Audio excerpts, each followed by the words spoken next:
Alright, good day everyone. So today we're playing DDLC Part 3. I didn't think I was gonna have to do this because I was expecting Part 2 to just, be swept under the rug. I was hoping it would flop, but unfortunately it was quite the opposite. It's currently sitting at like 700 views, which is just amazing. I'm very happy about that. No, I'm not.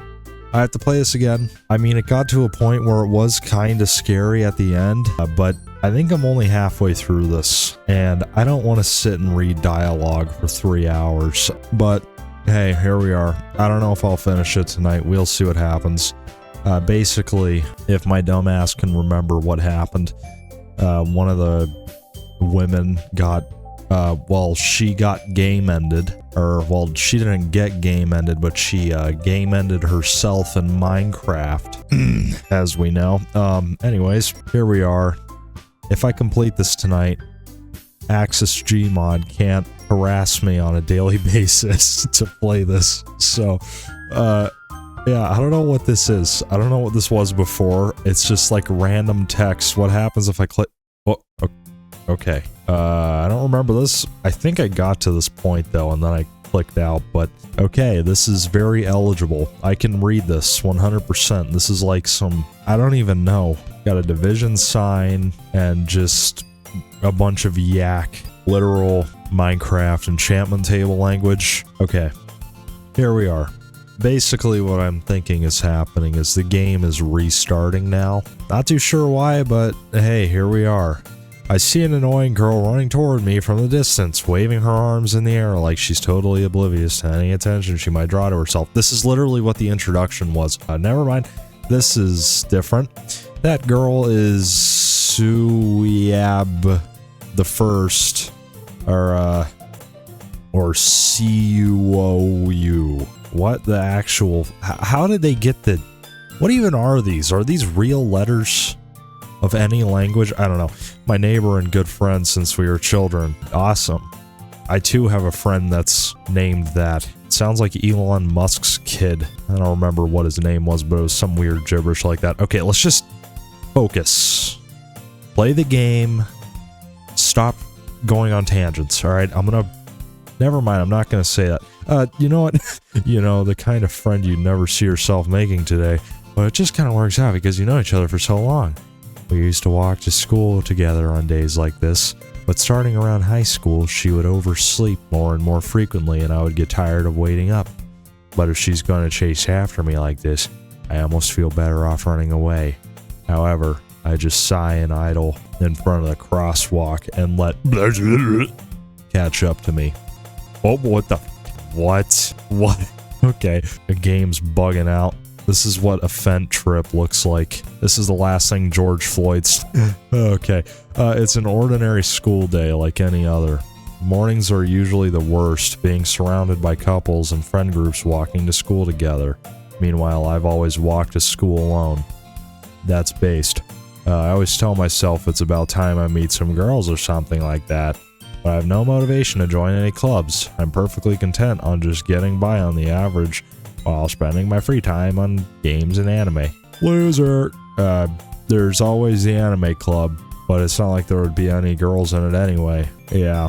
I'm pretty sure 90% of people that watch anime look like Discord mods, so that doesn't surprise me. Wait a second. If I remember, the introduction of this game, that little bit I went through that, I think it was Sayori. Yeah, Sayori. Yeah, that Sayori was the one that offed herself. And then, I don't know, in the intro part of the game, I had to do a whole bunch of dialogue with that bitch. Okay, the school day is as ordinary as ever, and it's over before I even know it. Oh, here we go. Why did I wait 4 weeks to do this, dude? I'm forgetting some of it, but I do kind of remember a little bit of it. Like, I know what happened in the start. After I pack up my things, I stare blankly at the wall looking for an ounce of motivation. Whoops. There really aren't any that interest me. Besides, most of them would probably be way too demanding for me to want to deal with. I guess I have no choice but to start with the anime club. I forgot my name was Diddy. Why did I name myself Diddy? What the... Okay. Well... Oh, hey. Monika, you again. Monika, oh my goodness, I totally didn't expect to see you here. It's been a while, right? How did you know that?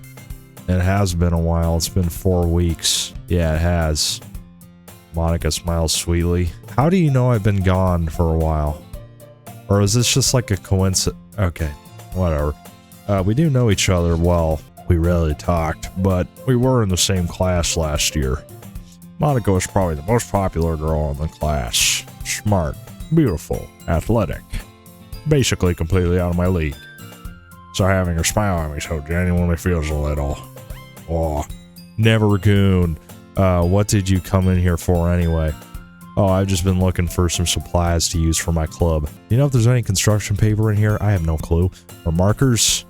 I guess you could check the closet. You're in the debate club, right? Haha, about that. I actually quit the debate club.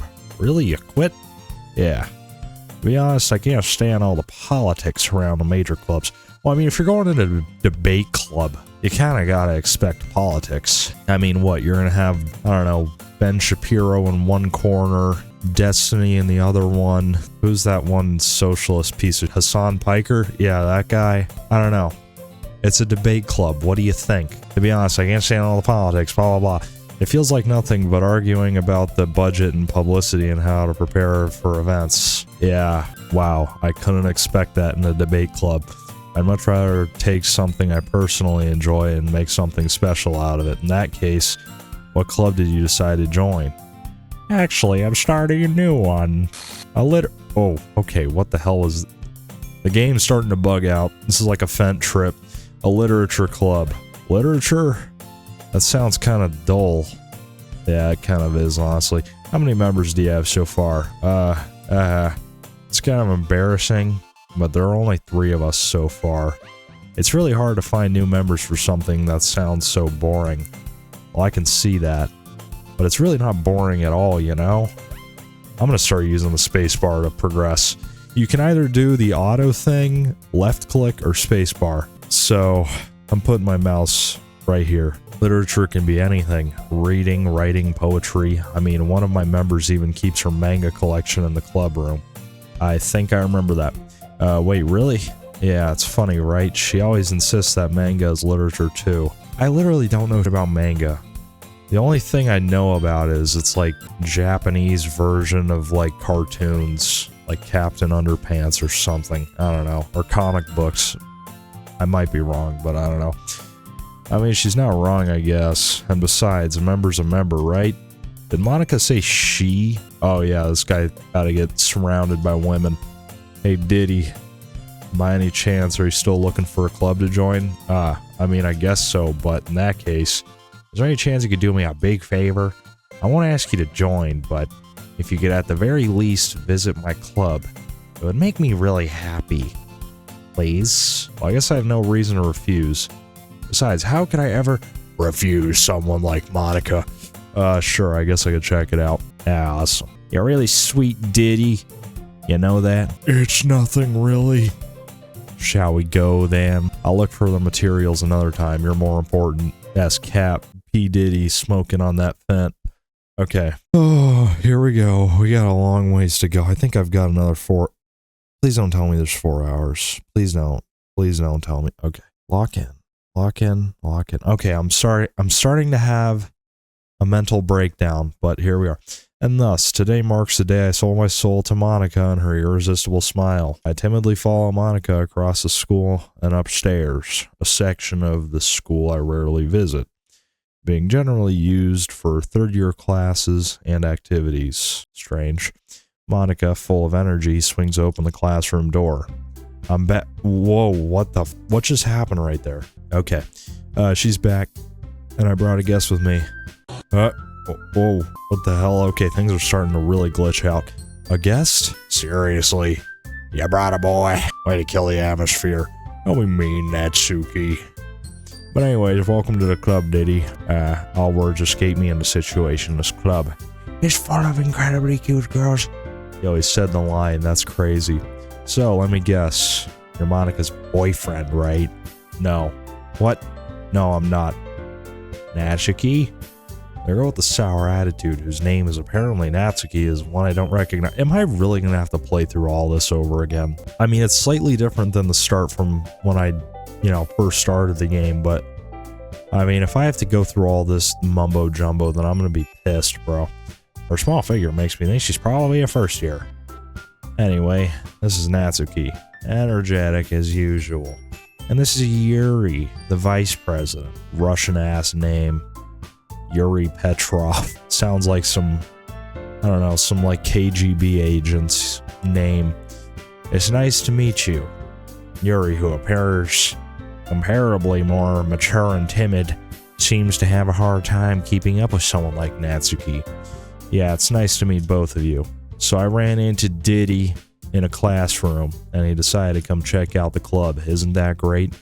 Wait, Monika, didn't I tell you to let me know in advance before you brought anyone new? I was going to, make cupcakes. Sorry. I didn't forget that, but I just happened to run into him. In that case, I shall at least make some tea, right? Oh, bloody tea. Good heavens. Yeah, that would be great. Why don't you come sit down, Diddy? The girls have a few desks arranged to form a table. Yuri walks to the corner of the room and opens the closet. Meanwhile, Monika and Natsuki sit across from each other. Still feeling awkward, I take a seat next to Monika. So I know you didn't really plan on coming here, but we'll make sure you feel right at home, okay? As president of the Vice letter, what? Vice, not the vice president, the president of the literature club. It's my duty to make the club fun and exciting for everyone. See, I'm already tripping on my words. This is not good. This is not a good sign. We are so cooked, boys. Okay, I'm surprised there aren't more people in the club yet. Must be hard to start a new club. You could put it that way. Not many people are very interested in putting out all the effort into something brand new. Especially when it's something that doesn't grab your attention like literature. You have to work hard to convince people that you're both fun and worthwhile, but it makes school events like the festival that much more important. I'm confident that we can all really grow this club before we graduate. Right, Natsuki? Well, I guess. Natsuki reluctantly agrees. Such different girls. All interested in the same goal. Monika must have worked really hard just to find these two. Yuri returns to the table carrying a tea set. She carefully places a teacup in front of each of us before setting down the teapot in the middle. You keep a whole tea set in this classroom? I just noticed, why is my mouse gone? My mouse disappeared. It was in the bottom right, but it's not there. Okay, whatever. You keep a whole tea set in this classroom? Don't worry, the teachers gave us permission. After all, doesn't a hot cup of tea help you enjoy a good book? I guess. Don't let yourself get intimidated. Yuri's just trying to impress you. Ooh, that's not. Insulted, Yuri looks away. I meant that, I believe in you. Well, tea and reading might not be a pastime for me, but at least enjoy tea. I'm glad. Yuri faintly smiles to herself in relief. So, Diddy, what kind of things do you like to read? Well, considering how little I've read these past few years, I don't really have a good way of answering that. Manga. I mutter quietly to myself, half joking. Natsuki's head suddenly perks up. It looks like she wants to say something, but she keeps quiet. Not much of a reader, I guess. Well, that can change. Oh, what am I saying? I spoke without thinking after seeing Yuri's sad smile. Bro fumbled the bag. Absolute L. Anyway, what about you, Yuri? I'm convinced this is a Russian agent. Well, let's see. Yuri traces the rim of her teacup with a finger. My favorites are usually novels that build up deep and complex fantasy worlds. The level of creativity and craftsmanship behind them is amazing to me, and telling a good story in such a foreign world is equally impressive. Yuri goes on, clearly passionate about her reading. She seemed so reserved and timid since the last moment I walked in. I don't know where since the moment I walked in, but it's obvious by the way her eyes light up that she finds her comfort in the world of books, not people. I don't either. But I like a lot of things. Okay, stories with deep psychological elements usually immerse me as well. Isn't it amazing how a writer can so deliberately take advantage of your own lack of imagination to completely throw you for a loop? Anyway, I've been reading a lot of horror lately. I don't read horror, but I play horror. You know, I feel like I've played so many horror games in my lifetime at this point that I just don't even get scared by anything anymore. I know I always say that, but like, you know, when you do this for 2 years basically, you get pretty desensitized. At this point, nothing scares me. Okay, I'm sorry. Is it okay if I ramble? I mean, we have to get through this somehow. I'm not an audiobook. I'm a real ass ditty, alright? So, I'm gonna yap about dumb shit. I read a horror book once. I desperately grasped something that I can relate to at the minimal level. At this rate, Yuri might as well be having a conversation with the Rock. I'd expect that from you, Yuri. It suits you your personality. Okay, what is going on? Sorry, I've had a long day. I'm trying to power through this. I went to the gun range for like 2 hours today, and I don't know. Anyways, I'm wiped out. We're gonna read like here, alright? It suits your personality. Oh, is that so? Really? If a story makes me think or takes me to another world, then I really can't put it down. Surreal horror is often very successful at changing the way you look at the world, if only for a brief moment. Bro, can we just, like, get into the... Ugh, I hate horror. Alright, you, Natsuki, I hate you. Oh, why is that? Well, Natsuki's eyes dart over to me for a split second. Never mind. That's right. You usually like to write about cute things, don't you, Natsuki? What? What gives you that idea? You left a piece of scrap paper behind the last club meeting.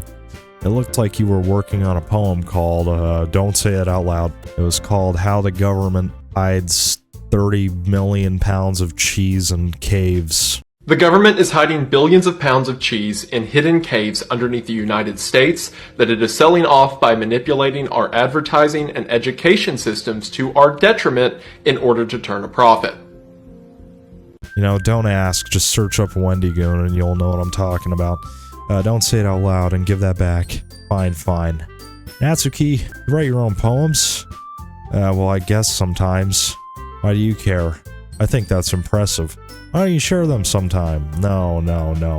Natsuki averts her eyes. You wouldn't like them. I'm not a very confident writer yet. Yeah. I understand how Natsuki feels. Sharing that level of writing takes more than just confidence. The truest form of writing is writing to oneself. You must be willing to open up to your readers, exposing your vulnerabilities and showing even the deepest reaches of your heart. Do you have writing experience too, Yuri? Maybe if you share some of your work, you can set an example and help Natsuki feel comfortable enough to share hers. I guess it's the same for Yuri. We all sit in silence for a moment. Hey, I just got an idea. How about this? Natsuki and Yuri look quizzically at Monika. Wow, that's a weird word. Let's all go home and write a poem of our own. The next time we meet, we'll share them all with each other. That way everyone is even. I thought it was a good idea. Well, I think you're right, Monika. We should probably start finding... what is going on with my throat right now? Finding activities for all of us to participate in together. Okay. I did decide to take on the responsibility of vice president after all. I need to do my best to nurture the club as well as its members. Wow. So responsible. Besides, now that we have a new member, it seems like a good step for us to take. Do you agree as well, Diddy? Hold on. There's still one problem. What's that? Now that we've reached the most important topic, I bluntly come forth with what's been on my mind the entire time. I never said I would join this club. Monika may have convinced me to stop by, but I never made any decision. I still have other clubs to look at, and I lose my train of thought. All three women stare back at me with dejected eyes. Incel Chud involves himself in a club of 3 women. What would happen? But Diddy us. Okay, what the? Okay, I'm sorry. I thought. What is humph? Like, shut the up. Stop saying that. I'm from Canada. The girls exchange. I hate. I would literally, if I was the president of the United States of America, The first thing I would do would be to invade Canada and annex it. I'm sorry, but I just don't like Canada. All they do is say sorry for everything, and they do nothing. What does Canada do? Okay, the girls exchange glances before Monika turns back to me. I guess I need to tell you the truth, Diddy. The thing is, we don't have enough members yet to form an official club. We need 4. And I've been trying really, really hard to find new members. Oh, well, if you didn't tell Natsuki to kill herself. Oh, in Minecraft. Sorry. Yeah. I'm not encouraging self-harm, YouTube. Alright, are we chill? Okay, thank you. Anyways, if you didn't make Natsuki do the funny bong bong, then you would have 4 members, but oh, look at that. And if we don't find one before the festival, I'm defenseless against these girls. How am I supposed to make a clear-headed decision when it's like this? I would feel terrible for letting everyone down in this situation. And besides, the club itself seems pretty relaxed. So if writing poems is the price you need to pay in order to spend every day with these beautiful girls. Right. Okay, I've decided then. I'll join the literature club. One by one, the girls' eyes lighten up. Oh my goodness, really? Wow. Do you mean that really, Diddy? Freak Bob. Okay, I can't lock in. I need more caffeine. I've already had like 380 milligrams of caffeine today, but that's not enough. Yeah, it could be fun, right? You really did scare me for a moment. I gotta cut down on my caffeine consumption, dude. I mean, if you really just left after all this, I would be super pissed. Diddy, I'm so happy. We can become an official club now. Thank you so much for this. You're really amazing. I'll do everything I can to give you a great time, alright? Give me Fent and I'll be happy. Thanks, I guess. Okay, everyone. I think with that, we can officially end today's meeting on a good note. Everyone remember tonight's assessment, or okay, same.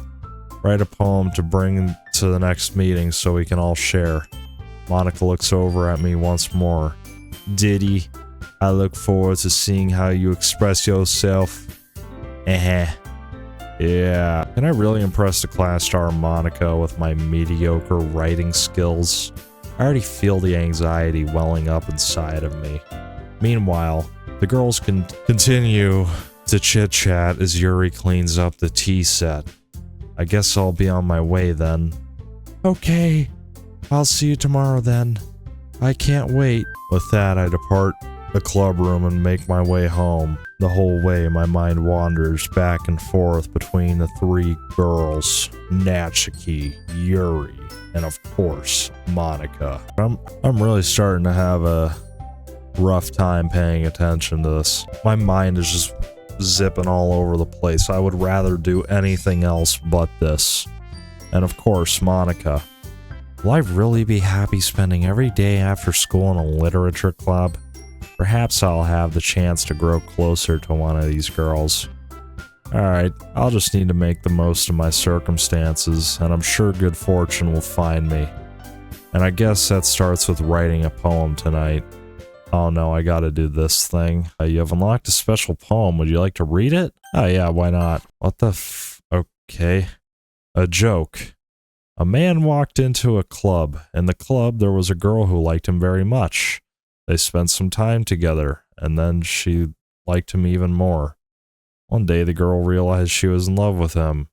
Before a disaster could happen, a third party intervened with her programming. Suddenly, the girl hated herself for being in love. This contradiction caused the script to derail. The universe started to collapse, but she killed herself just in time. What? So, hold on, is this hinting to the thing where the Natsuki bitch killed herself? I think so. Okay, so maybe Monika caused that through the programming, and not just through convincing a Natsuki to off herself. Alright, we gotta do this thing again. Alright, I don't really care. I don't really care about trying to, like, get one of these, so I'm just gonna do this. We're just gonna spam and see what we end up with. We're just gonna figure it out, alright? Hey, it's randomized. We'll see what happens here. Okay, hi again, Diddy. Glad to see you didn't run away on us. Oh, I would've. Nah, don't worry. This might be a little strange for me, but I at least kept my word. Well, I'm back at the literature club. I was the last to come in, so everyone else is already hanging out. What the? Yo, why'd her face do that? Did you see that? That was weird. Thanks for keeping your promise, Diddy. I hope this isn't too overwhelming of a commitment to you. For you. What? Okay. Making you dive headfirst into literature when you're not accustomed to it. Is the music off? Why does the music sound more sped up? Am I insane? I can't tell. No, I don't think it's changed. What? Okay, maybe it has. Making you dive headfirst into literature when you're not accustomed to it. Yeah. Oh, what was that? I don't know. I think it has sped up. I don't know. Oh, yeah. See, something's off. The music's like all over the place. I didn't really notice that because if I'm going to be 100% for real with you right now, I had some classical music blasting over this just because it's a little bit more bearable. Oh, come on. Like he deserves any slack. Already had to be dragged here by Monika. I don't know if you plan to just come here and hang out or what, but if you don't take us seriously, then you won't see the end of it. Hey, get out of the text. Something Natsuki certainly have, or what would this word be? I don't know. Have a big mouth for someone who keeps manga collection in the club room. What is this? Okay. Natsuki finds herself stuck between saying Monika and manga. Manga is literature. Is it though? I mean, in the most technical sense, it technically could be technically. Okay. Swiftly to... Why did I skip? I don't know. I skipped through it and I didn't read it all. I'm sorry, Diddy. We'll make sure to put your comfort first, okay? Yuri shoots Natsuki with a disappointed glance. Anyway, now that you're in the club and all, perhaps you might have some interest in picking up a book to read? Well, I can't really say no either way.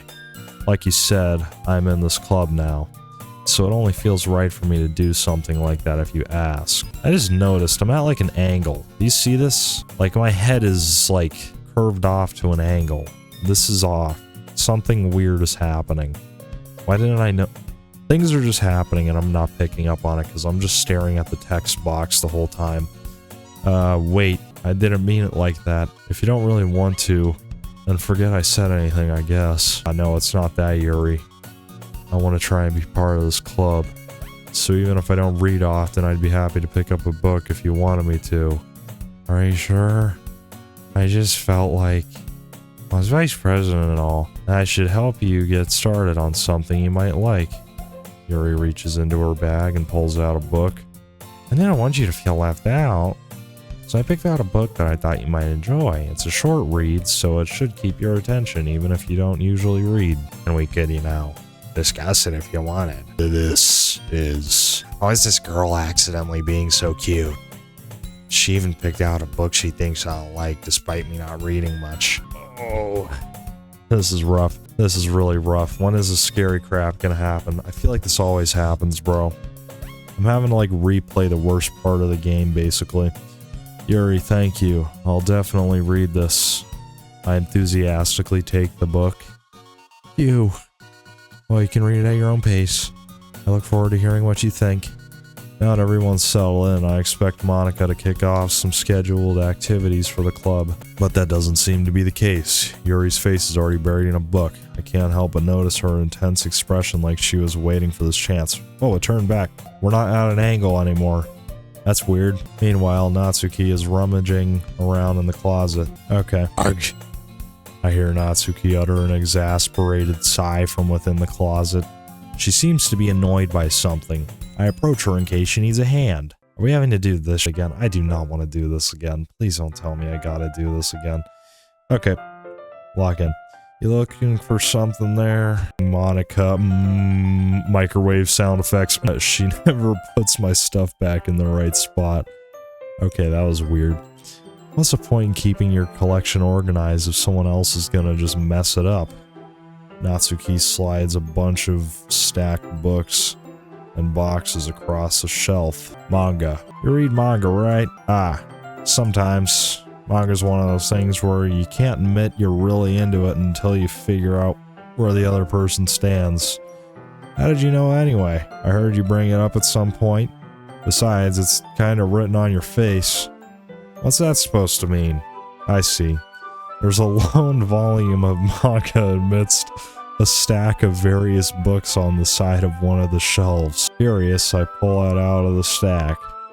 There it is. Natsuki snatches it out of my hand. She then turns a box of manga and slips the volume right into the middle of the wrist. Ah, much better. Seeing a box set with one book missing is probably the most irritating sight in the world. I mean, yeah, that kind of is. I know how I feel. I get a closer look at the box she's admiring.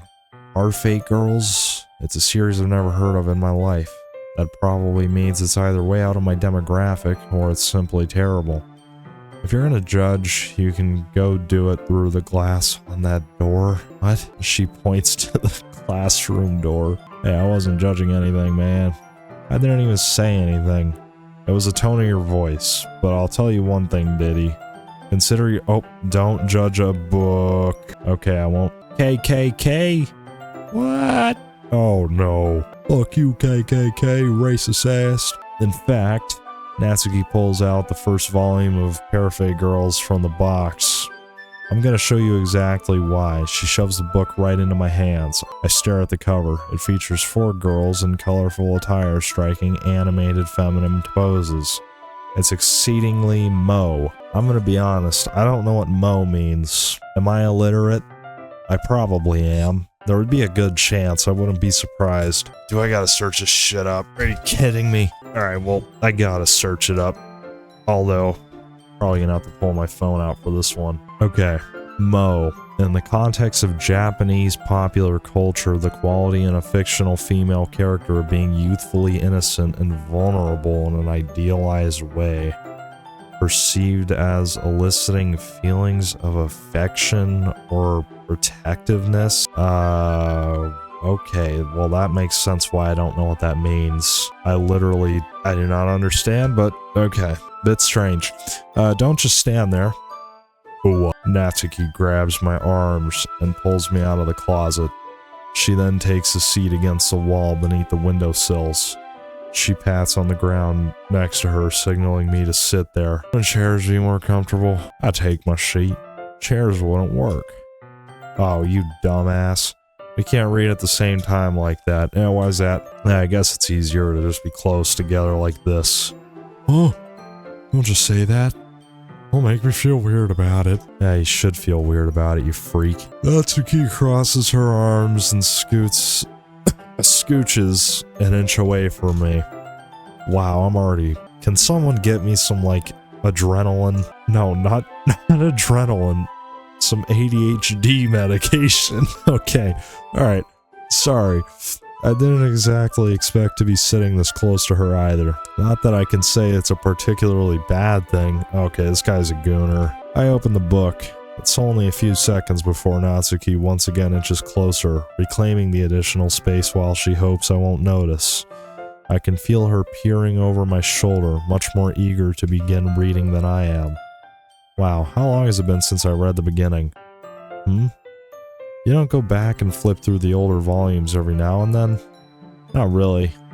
Maybe sometimes after I've already finished the series. Hey, are you paying attention? No, I'm not. I am, but nothing's really happened yet, so I can talk at the same time. It looks like it's about a bunch of friends in high school. Typical slice of life affair. I kinda grew out of these since it's rare for the writing to be entertaining enough to make up for the lack of plot. What the is this angle, bro? What? Are you sure this isn't boring for you? Oh, okay. Wait, what? When you right click, it does this. The text goes away. I don't remember that. Did I do this when I played last time? I don't really remember. I was kind of just assuming that right click would also do the same thing, because I'm just kind of like kicking my legs back up on my desk reading this. It's not. Oh, even though you're just watching me read, well, I'm fine with that, if you say so. I guess it's just fun sharing something you like with someone else. I always get excited when I convince any of my friends to pick up a series I enjoy. You know what I mean? Oh, you don't? That's not— well, I wouldn't really know. What do you mean?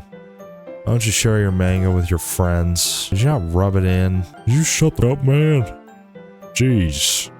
Sorry. Like I could ever get any of my friends to read this. They just think manga's for kids. I can't even bring it up without them being all like, "Huh? You still haven't grown out of that yet?" Makes me want to punch them in the face. Arg. I know those kinds of people. Honestly, it takes a lot of effort to find friends who don't judge, much less friends who are also into it. I don't know, I kind of think having judgmental friends is good. You know, like peer pressure can be good in some senses, but it can also be bad. And you know, if you're into something really weird, then maybe you shouldn't be into that. Or if you're doing drugs, you know, that's kind of gay. But if your friends are like peer pressuring you into getting, I don't know, a job or going to the gym, being like, "Hey, fat ass, why don't you go eat less calories and go to the gym?" You know, that's good peer pressure. But anyways, I'm already kind of a loser, so I guess I gravitated toward the other losers over time. But it's probably harder for someone like you. Literal soy jack face. Every reaction channel thumbnail. Yeah, that's pretty accurate. Wait, which part? I mean, I feel like I can't even keep it in my own room. My dad would beat the shit out of me if he found this. Okay. So, that's great. At least it's safe here in the club room. Okay, so Natsuki's got some, like, parental abuse going on. Okay. Captain Monika is kind of a jerk about it. I just can't win, can I? Well, it paid off in the end, didn't it? I mean, here I am reading it. Well, it's not like that solves any of my problems. Maybe, but at least you're enjoying yourself, right? So? Geez, that's enough. Are you gonna keep reading or what? Yeah. I flipped the page. Time passes. Natsuki is strangely quiet now. I glance over at her. It looks like she started to fall asleep. Hey, Natsuki. Yeah? Suddenly, Natsuki collapses straight into me. Hey! Oh, what the f is it? What is this little spot? What is this? What is all this? What is happening? What is going on with the music, bro? What the f— oh, geez. Natsuki, are you okay? Here. Monika reaches into her bag and pulls out some kind of protein bar. Oh, what? Why do you need a protein bar? Those things are stupid. It's just like a soy bar. She throws it in Natsuki's direction. Natsuki's eyes suddenly light up again. She snatches the bar from the floor and immediately tears off the wrapper. I told you not to give— She doesn't even finish her sentence before stuffing it into her mouth. Don't worry, Diddy. She's fine. It just happens every now and then. That's why I always keep a snack in my bag for her. Anyway, why don't we all share our poems now? Oh no, I gotta do this. Who should I show my poem to first? Honestly, Monika, why not? I should start with Monika. Yesterday she seemed eager to read my poem, and I wanted her to know I'm putting in effort. Hi, Diddy. Having a good time so far? Yeah. Good, glad to hear it. By the way, since you're new and everything, if you ever have any suggestions for the club, like new activities or or things we can offer, I'm always listening. Don't be afraid to bring things up, okay? Alright, I'll keep that in mind. Of course, I'll be afraid to bring things up, Base. I'm much better off just going with the flow until I'm more settled in. Anyway, want to share a poem with me? It's kind of embarrassing, but I guess I have to. Don't worry, Diddy. We're all a little embarrassed today, you know. But it's that sort of barrier that we'll all learn to get past soon. Yeah, that's true. I hand Monika my poem. I like it, Diddy. Really? It's a lot cuter than I expected. Okay, so I'm assuming that when I did that little spam thing, where we did the gamble, we flipped the coin, and we hit Natsuki, so there we go. Oh, geez. No. Kind of makes me think of something Natsuki would write. Okay, so we did get that. And she's a good writer too, so take that as a compliment. No, she's not, if you say so. Yep. If you're interested in Natsuki, then always keep a snack on you. She'll cling to you like a puppy. Natsuki's dad doesn't give her lunch money or leave her any food in the house, so she's in a fussy mood pretty often. Okay, so she's getting starved by her dad. but sometimes she just loses all of her strength and shuts down. Okay, are they gonna kill Natsuki next? I mean, that would make sense. Like earlier. This is just a guess, but I think she's so small because her malnutrition is interfering with her adolescent growth. Oh, well, that's kind of what I expected. Damn. But hey, some guys are into petite girls too, you know. Okay, alright. I don't think malnutrition is... You know what, never mind. We're just gonna move on. Sorry, just trying to look at the bright side. Anyways, do you want to read my poem now? Don't worry, I'm not very good. You sound pretty confident for someone who claims to not be very good. Well, that's because I have to sound confident. That doesn't mean I always feel that way, you know? I see. Well, let's read it then. Hole in wall, but he wasn't looking at me. Confused, I frantically glance at my surroundings. But my burned eyes can no longer see color. Are there others in this room? Are they talking? Or are they simply poems on a flat sheet of paper? The sound of frantic scrawling playing tricks on my ears. The room begins to crinkle, closing in on me. The air I breathe dissipates before it reaches my lungs. I panic. There must be a way out. It's right there. He's right there. Swallowing my fears, I brandish my pen. That was stupid. Why did I even read that? I hated it. It's very freeform, if that's what you call it. Sorry, I'm not the right person to ask for feedback. It's okay. Yeah, that kind of style's gotten pretty popular nowadays. That is, a lot of poems have been putting emphasis on the timing between words and lines. When performed out loud, it can be very powerful. What was the inspiration behind this one? Well, I'm not sure if I know how to put it. I guess you could say that I had some kind of epiphany recently. It's been influencing my poems a bit. An epiphany? Yeah, something like that.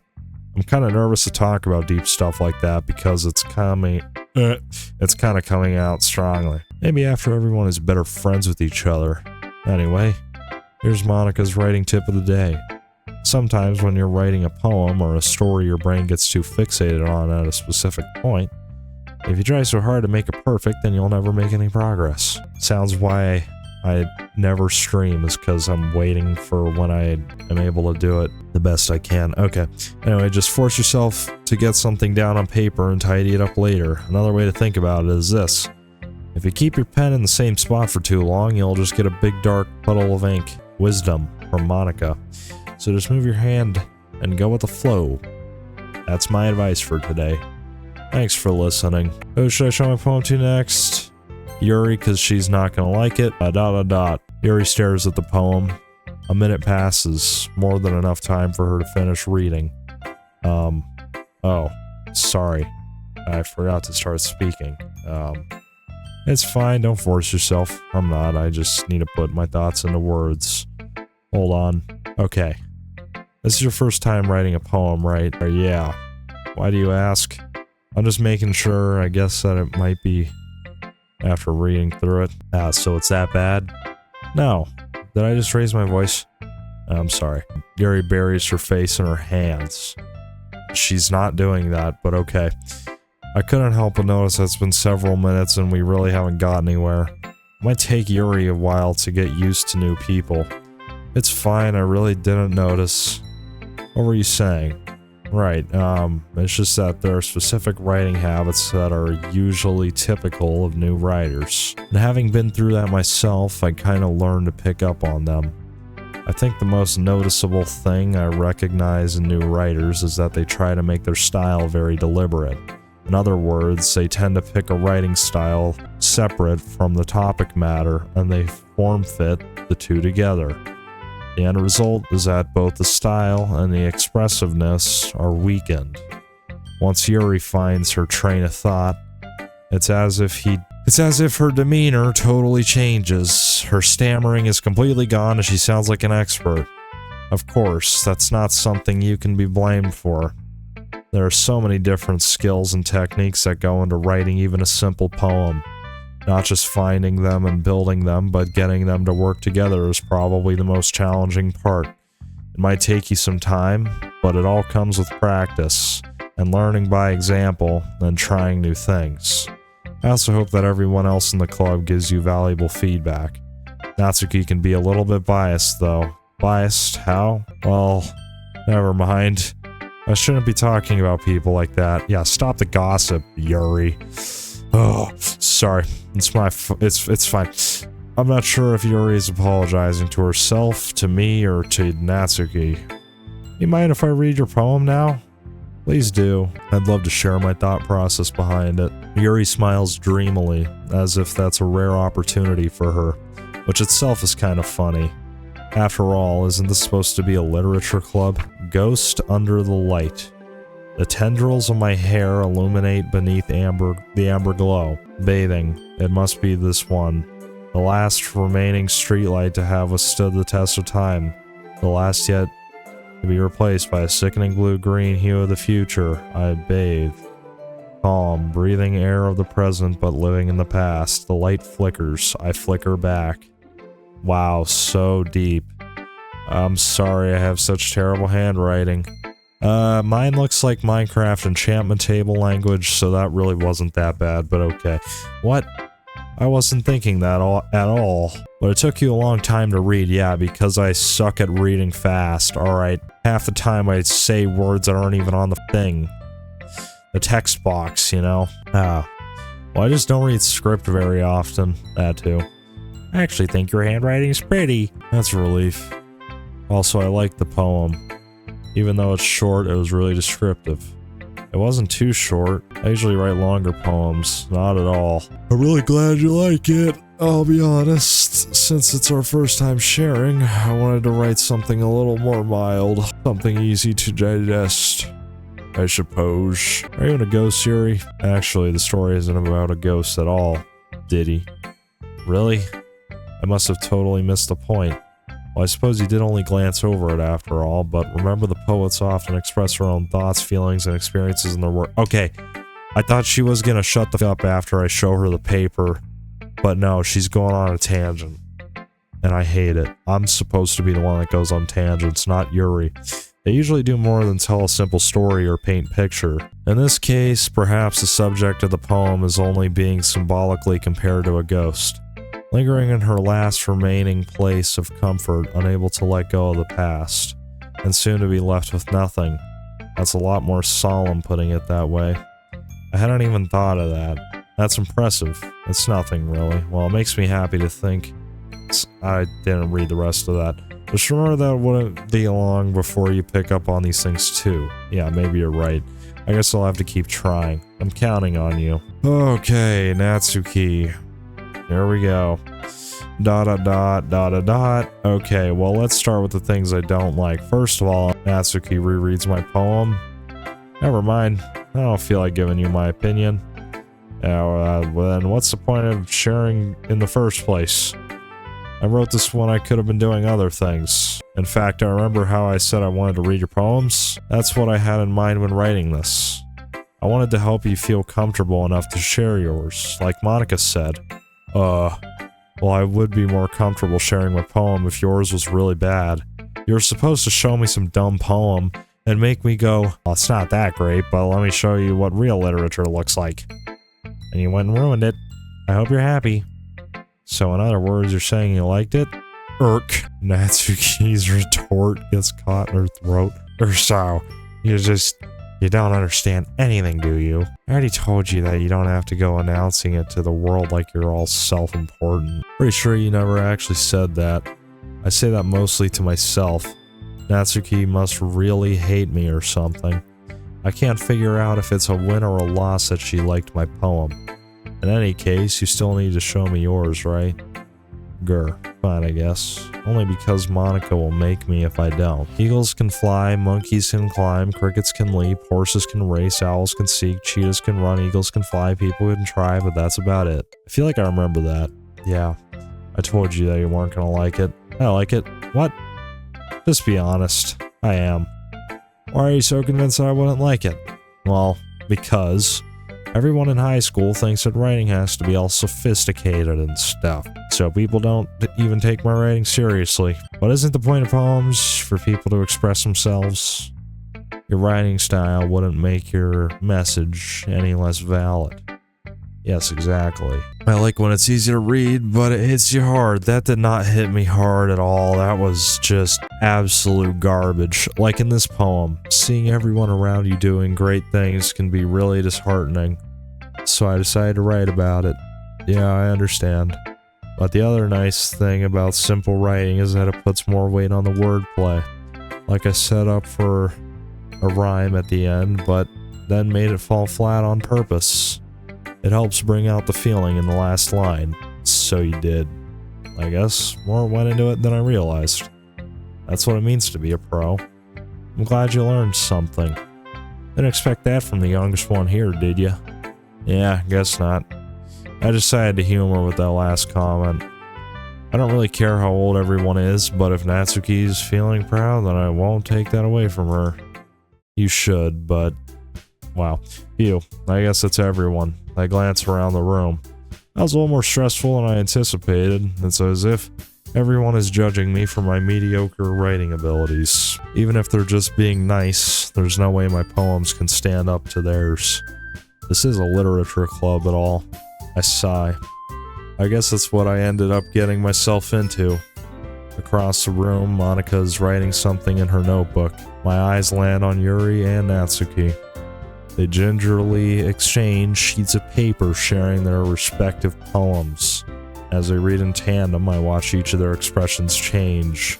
Natsuki's eyebrows furrow in frustration. Meanwhile, Yuri smiles sadly. What's with this language? Huh? Oh, did you say something? Oh, it's nothing. Natsuki dismissively returns a poem to the desk with one hand. I guess you could say it's fancy. Ah, thanks. Yours is cute. Cute? Did you completely miss the symbolism or something? Dude, women just do this all the time. Holy hell. Okay. It's clearly about the feeling of giving up. How can that be cute? I know that. I just meant the language, I guess. I was trying to say something nice. You mean you had to try that hard to come up with something nice to say? Thanks, but it really didn't come out nice at all. Well, I do have a couple suggestions. Minecraft villager sound.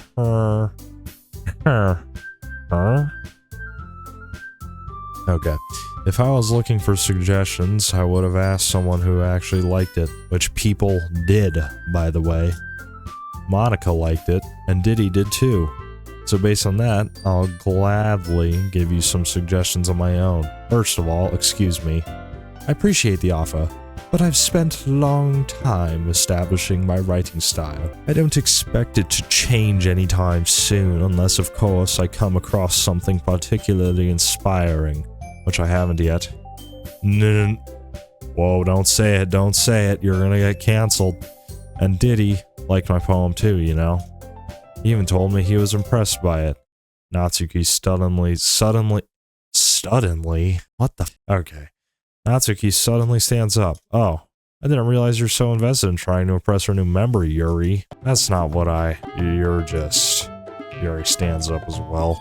Maybe you're just jealous that Diddy appreciates my advice more than he appreciated yours. Huh, and how do you know he didn't appreciate my advice? Are you that full of yourself? No. If I was full of myself, I would deliberately go out of my way to make everything I do overly cutesy. Well, you know what? I wasn't the one whose boobs magically grew a size bigger as soon as titties started showing up. I swear I remember that being said. I don't know, but Natsuki, that's a little... This doesn't involve you. Taking out your own insecurities on others like that? You really act as young as you look, Natsuki. Whoa. What's happening? Why is things going black? Me? Look who's talking. You wanna be edgy, bitch? Oh no, edgy? Sorry, my lifestyle is too much for someone of your mental age to comprehend. See? Just saying that proves my point. Most people learn to get over themselves after they graduate middle school, you know? If you want to prove anything, then stop harassing others with your sickening attitude. You think you can counterbalance your toxic personality just by dressing and acting cute? The only cute thing about you is how hard you try. Whoa, be careful, or you might cut yourself on that edge, Yuri. That's pretty edgy. Oh, my bad, you already do, don't you? What, does she got a barcode on her wrist? Did you just accuse me of cutting myself? What the f is wrong with your head? Yeah, go on. Let Diddy hear everything you really think. I'm sure he'll be head over heels for you after this. Suddenly, Yuri turns towards me as if she had just noticed I was standing here. Diddy. She's just trying to make me look bad. That's not true. She started it. Oh, what? Okay, Yuri. Okay, I have to click Natsuki. Or not. It just keeps zooming in. Why is it doing— Oh, jump scare. Monika jump scare. Hey, you want to go away, shoo demon? Oh, hey, what's up? Hey, Diddy, why don't we step outside for a little bit? Okay. Oh, sorry about that. I really shouldn't have tried to get you involved. It's probably better for us to stay out of this. We'll go back inside when they're done yelling. Some president I am, right? I can't even confront my own club members properly. I just wish I was able to be a little bit more assertive sometimes, but I never have it in me to put my foot down against others. You understand, right? Anyway, if this makes you want to spend less time with others, then that's fine.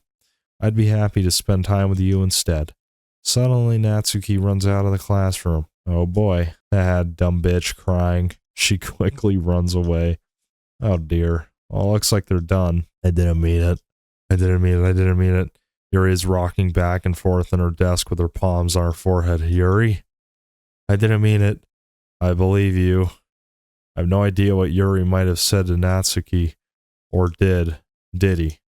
Please don't hate me. Please. I'm not like this. There's something wrong with me today. It's fine, Yuri. You know you didn't mean it. Besides, I'm sure Natsuki will forget about it all by tomorrow. Completely. Anyway, the meeting is over, so you can go home now if you want. Yuri looks over at me like she wants to say something, but she keeps glancing at Monika. You can go first, Monika. I'd like to stay a little bit longer. I'm the president, so I should be the last one out. I'll wait for you to be done. Well, I'm vice president, so please let me take the responsibility for today. Yeah, it sounds like you don't want me around for something, Yuri. It's not that. I didn't get much of a chance to discuss my book with Diddy. It would be embarrassing with you listening. Sigh. I guess I don't really have a choice, do I? I'm sorry for causing trouble, but whoa, what the hell? Okay. Here we are. We're just gonna do one of these. There we go. Wait, what was that one? There was one that was like really... Yeah, what is this? I want to do this. Oh, what the hell? Okay. What is going on down here? Analysis, depression, holiday. I want to get another one of those. Come on. Bed, blanket, lipstick, sing. What the was that? Okay. Got a secret right there or something. Another day passes and it's time for the club meeting already. I've gotten a little more comfortable here over the past couple days. Entering the club room, the usual scene greets me. Welcome back, Diddy. Hi, Yuri.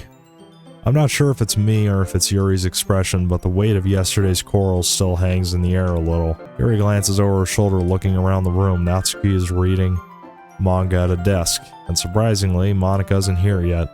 Suddenly, Yuri takes my arm and pulls me to the corner of the room. About yesterday, I really need to apologize. Nothing like that has ever happened before. And something just came over me, I guess. I wasn't acting mentally sound. Please don't overthink. We're usually like this. Not just me, but Natsuki as well. Yuri. I'm happy that you were considerate and apologize. You don't have to worry too much. Even though I've only been here a couple of days, I could tell something was off yesterday. Maybe we were just a little extra sensitive because it was our first time sharing poems. But whatever it was, it didn't make me think any less of you. I had already decided that there's no way you can be a bad person. Ooh, the glazing is crazy. And now that you're apologizing, I know you really didn't mean it, did he? Don't say those kind of things so frankly. They make me a little too happy. I'm really glad that you're such an understanding person, and I'm really glad that you joined this club. Everything is a little bit brighter with you around, and, sorry, what am I saying right now? Hey, have you guys seen Monika? No, I haven't. I was also kind of wondering where she was. Man, Yuri, I'm guessing you haven't seen her either? Yuri is clearly taken back by how calmly Natsuki is addressing her. No, I haven't. Jeez, this isn't like her at all. I know it's stupid, but I can't help but worry a little bit. What? Why are you looking at me like that? Natsuki? About yesterday, I just wanted to apologize. I promise I didn't mean any of the things I said. And I'll do my best to stay under control from now on. So, Yuri, what the heck are you talking about? Did you say something yesterday? Jeez. Whatever's on your mind, I'm sure it was nothing. I don't even remember anything bad happening. You're the kind of person who worries too much about the little things, aren't you? Bro's getting hacked. But I'll accept your apology Oh, I accidentally skipped that. I did not mean that. Besides, it's kind of nice to hear since I was already afraid you secretly hated me or something like that. Not at all. No, I don't hate you. Well, you're kind of weird, but I don't hate you either. Natsuki turns to me. You're still on trial, though. Hey, suddenly the door swings open. Sorry, I'm super sorry. Ah, there you are. I didn't mean to be late. I hope you guys weren't worried or anything. Well, Natsuki was. I was not. What took you so long anyway? Well, my last period today was study hall. To be honest, I kind of just lost track of time. That makes no sense, though. You wouldn't have heard the bell ring, at least. I must not have heard it since I was practicing piano. Piano? I wasn't aware you played music as well, Monika. Don't give me more credit than I deserve. I guess I've been practicing for a while, but I'm still not really good yet. Still, that must require a lot of dedication. So I'm still impressed. Oh, thanks, Yuri. You should play something for us sometime. That's... Monika looks at me. Well, I'm working on a song, but it's not quite done yet. Maybe once I get a little bit better, I will. That sounds cool. I look forward to it. Is that so? In that case, I won't let you down, did he? Did he? Monika smiled sweetly. I didn't mean any pressure or anything like that. Don't worry. I was hoping that I could share it with you anyway. I guess that's why I've been practicing so much recently. I see. I'm not... Oh. In that case, best of luck. Thanks. So I didn't miss anything, did I? No, not really. I choose not to bring up anything that the three of us talked about. Besides, Natsuki has already run off into the closet. Did he? Since your compliments put me in a good mood, I was wondering if you'd like to spend some time together today. I mean, in the club. I suppose so. I don't think I could say no to you after you gave that book to me. Well, I guess I need to make sure Natsuki isn't waiting for me. After we finished reading yesterday, she's fine. She's reading over there, see? Don't think about her so much. She's used to being ignored. Come on, we're going over there. What? Why is it black? Okay. What's the story about anyway? Well, I look at the cover of the book. The book is Portrait of Markov. Okay, that sounds Russian. I knew this was a Russian fed. Anyways, there's an ominous looking eye symbol on the front cover. This person's a part of the Illuminati. Of course. Basically, it's about this religious camp that was turned into a human experiment prison. Sounds like Jamestown. And the people trapped there have this trait that turns them into killing machines that lust for blood. But the facility gets even worse, and they start selectively breeding people by cutting off their limbs and affixing them to... Oh, that might be a little bit of a spoiler. But anyway, I'm really into it. The book, I mean. Not the thing about the limbs. That's kind of... It's kind of dark, isn't it? You made it sound like it was going to be a nice story, so that dark turn came from nowhere. Are you not a fan of that sort of thing, Diddy? No, it's not that. I mean, I can definitely enjoy those kinds of stories, so don't worry. I hope so. Yeah, I totally forgot that Yuri's into those things. She's so shy and reclusive on the outside, but her mind seems to be completely different. It's just that this kind of story is a kind that challenges you to look at life from a strange new perspective. When horrible things happen, not just because someone wants to be evil, but because the world is full of horrible people and we're all worthless anyway, then suddenly... I'm rambling, aren't I? Not again. Hey, sorry.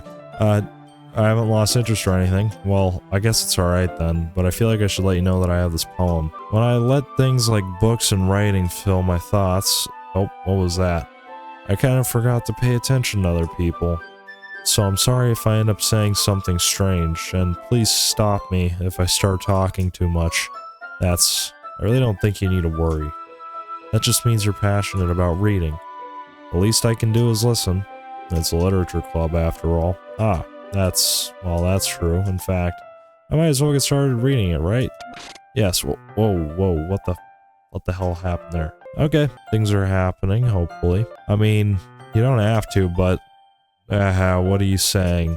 Let me just get the book. I quickly retrieved the book that I had put into my bag. Alright, it's fine if I sit here, right? I slipped into the seat next to Yuri's. Ah, yeah. Are you sure? You seem a little apprehensive. I'm sorry. It's not that I don't want you to. It's just something I'm not very used to. That is, reading in company with someone. I see. Well, just tell me if I end up distracting you or anything. Alright.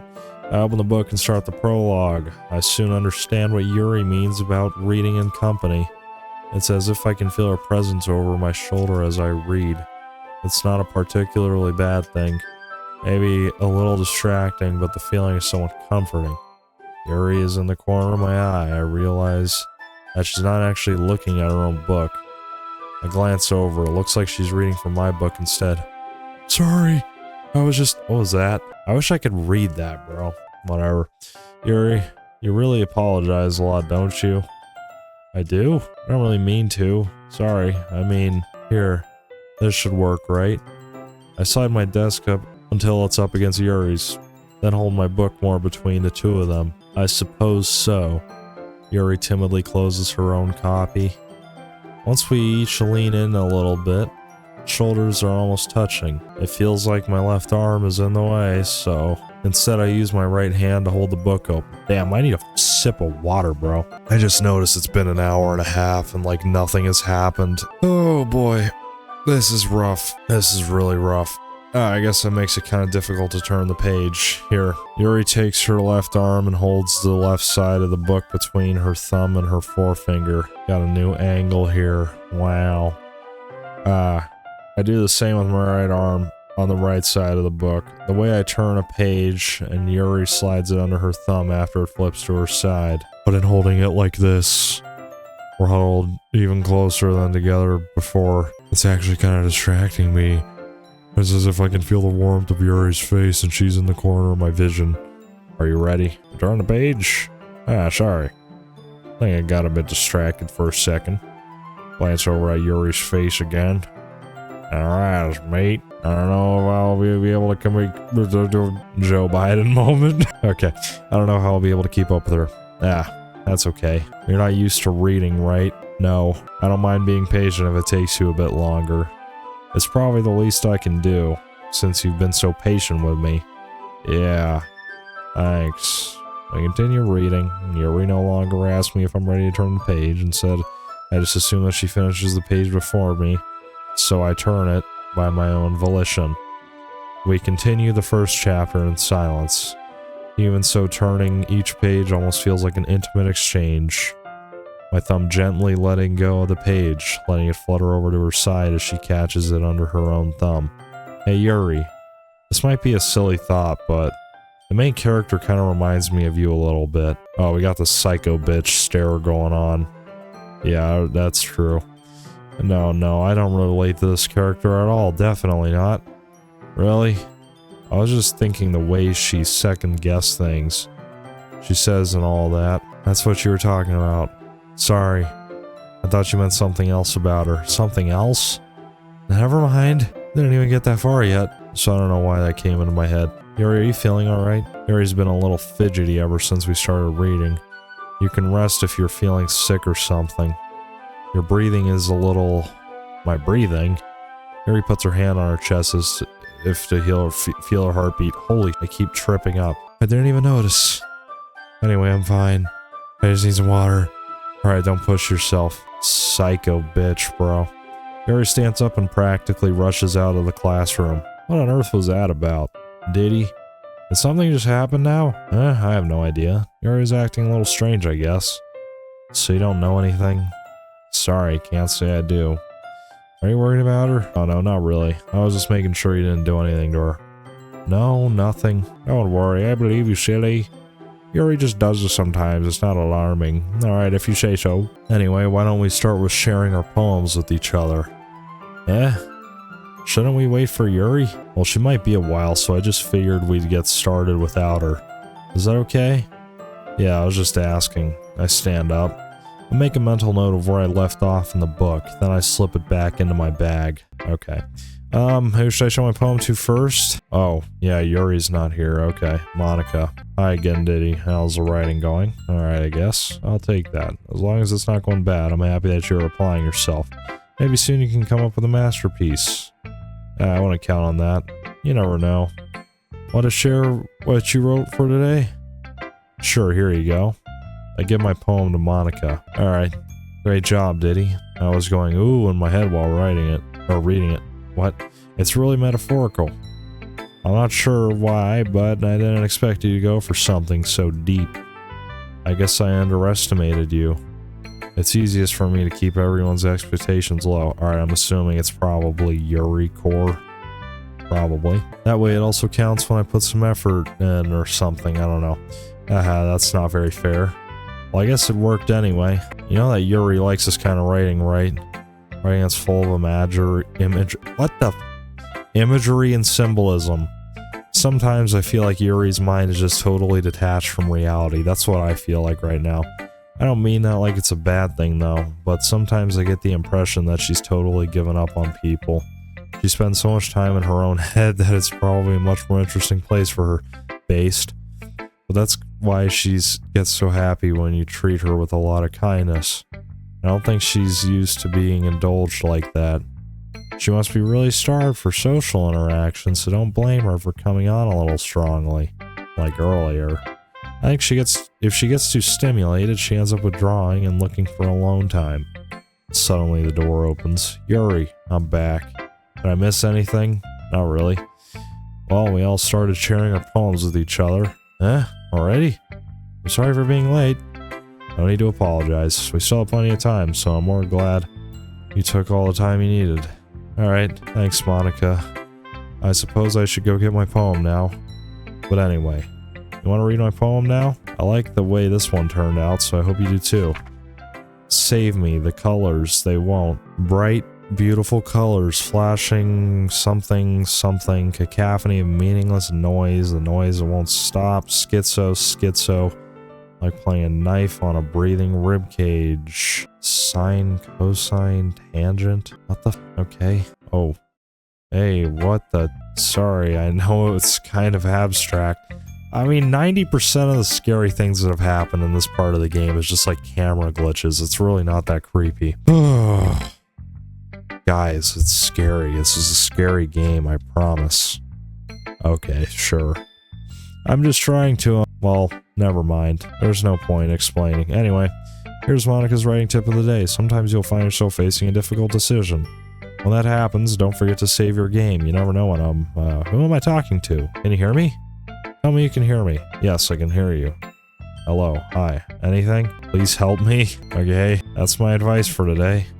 Thanks for listening. Okay, that's a bit weird. Natsuki's gonna hate it, so I'm gonna do her first. Well, it's not terrible, but it's pretty disappointing after your last one. Then again, if this one was as good as your last one, I would be completely pissed. Well, I guess I wanted to try something a little different this time. Fair enough. You're still new to this, so I wouldn't expect you to find your style right away. I mean, everyone in the club writes really different from each other. Maybe you'll find a little influence from all of us. For instance, I know, so you're spending some time with Yuri today. Not that I care who you spend your time with. After all, I was taught never to expect anything from anybody. So it's not like I was waiting for you or anything. Yeah. Still, you should at least look over my poem. You'll probably be able to learn something from it. Wow, this is amazing. I can definitely make out what this is saying. Diddy. Why didn't you come read with me today? I didn't have a choice, so... I was waiting for you. I was waiting for a long time. It was the only thing I had to look forward to today. Why did you ruin it? Do you like Yuri more? I think you're better off not associating with her. Are you listening to me? Yuri is a sick freak. That should be obvious by now. What is happening? Why is everything going like red? And why is the music so weird? What the... Oh, her face is doing the thing again. What the hell? What is happening? So just play with me instead, okay? You don't hate me, Diddy, do you? Do you hate me? What the f is going on? Do you want to make me go home crying? Well, there's like blood coming out of her eyes now. This is weird. The club is the only place I feel safe. Don't ruin that for me. Don't ruin it. Please. Just stop talking to Yuri. Play with me instead. That's all I have. Play with me. Play with me. What the f- Oh, what? End? Did she just die? What? Okay. Let's just move on. Yuri, I've been waiting for this.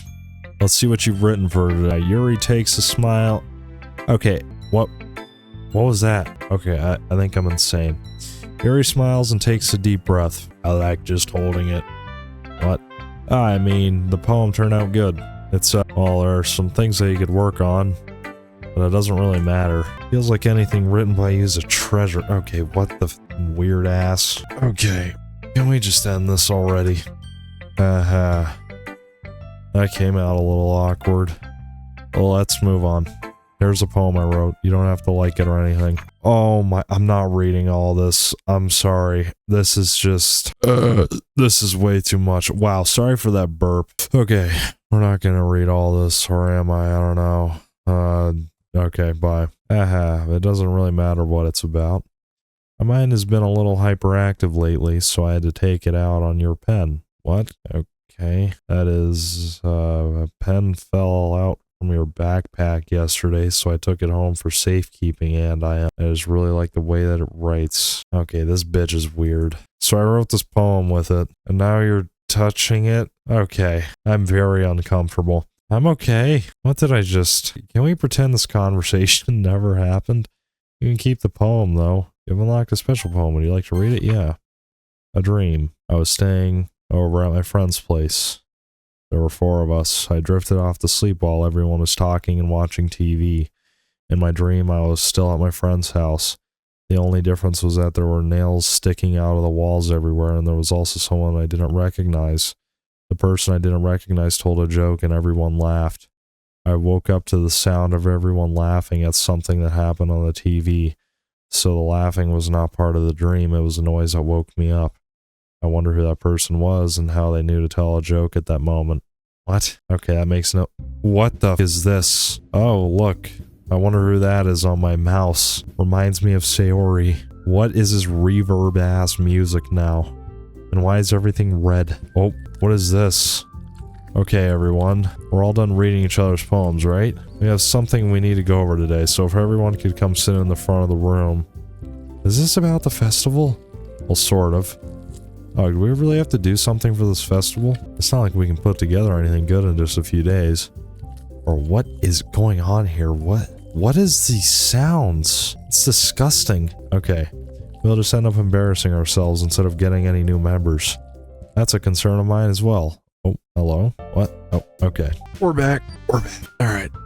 Oh, I don't really do well with last minute preparations. Don't worry so much. We're gonna keep it simple, okay? Look. I know everyone's been a little more lively ever since Diddy joined, and we've started with some club members. I'm sorry. I don't know what's happening. I'm going insane. I need a sip of water. That's what I need. Mouth is getting dry as hell. But this isn't the time for us to become complacent. We still only have 4 members, and the festival is our only real chance to find more, you know? What's so great about getting new members anyway? We already have enough to be considered an official club. More members will just mean that everything gets noisier and more difficult to manage. Natsuki, I don't think you're looking at it the right way at all. Don't you want to share your passion with as many people as you can? To inspire them to find the same feeling that brought you here in the first place? A literature club should be a place where people can express themselves like they can't do anywhere else. It should be a place so intimate that you never want to leave. I know you feel that way too. I know we all do. So that's why we should work hard and put something together for the festival, even if it's something small. Right, Diddy? Oh, come on. You can't take advantage of Diddy to agree with you just because he doesn't know how to say no to anything. Look, Monika. Do you really think any of us here joined the club with other people in mind? Yuri never even talked until Diddy joined. As for me, I just like it better here than I do at home, and Diddy isn't even passionate about literature in the first place, and that's everyone. Sorry, but you're really the only one who's so interested in finding new members. The rest of us are fine like this. I know you're president and all, but you should really consider our opinions for once. Democracy? Oh, no. Never consider the opinions of the people. That's gay. Monika is clearly taken aback by Natsuki's words. That's not true at all. Sad-ass DDLC music playing now. Well, that's not true at all. I'm sure Yuri and Diddy want to get more members too. Right. I don't know about Yuri, but I'm kind of indifferent. If I showed as much enthusiasm as Monika wanted, then I would probably be lying. Still, if it's up to me to rescue the situation. No. Natsuki's right, isn't she? This club, that's nothing more than a place for a few people to hang out. Why did I think that everyone here saw it the same way I did? But that doesn't mean that we're against getting new members or anything. Diddy, why did you even join this club? What were you hoping to get out of it? Well, that's not really something I can be honest about, is it? That's based. In fact, if I remember, you weren't even given a chance not to join. Monika sits down and stares at her desk. What's the point of all this anyway? Literally having a midlife crisis. Based. What if starting this club was a mistake? Now you've done it, Natsuki. What me? I just spoke my mind. Is it a crime to be honest? It's not about being honest, it's about word choice. Besides, you have no right to speak for everyone else in the club like that. You don't understand at all. I just want a place that feels nice to hang out with a few friends. Is there a problem with the club being that for me? There aren't that many places like that for me. And now Monika wants to take it away from me. She's not taking anything away. No, Diddy. It's not the same. It won't be the same with the direction she wants to take it. If I wanted that, then I could have just joined any other stupid club. But this one, I mean, at least for a little bit of time, things were nice. Natsuki starts packing up her things. I'm going home. I feel like I don't belong here right now. Natsuki ignores Yuri and walks right outside the classroom. This is bad. I don't know what to do. Well, do you have an opinion on the festival? I don't know. I'm kind of indifferent, I guess. Who cares about that obnoxious brat? What the hell is this? What is going on here, bro? I mean, like how nice and quiet the club is right now. And I'm just happy with you here. But still, I'm the vice president.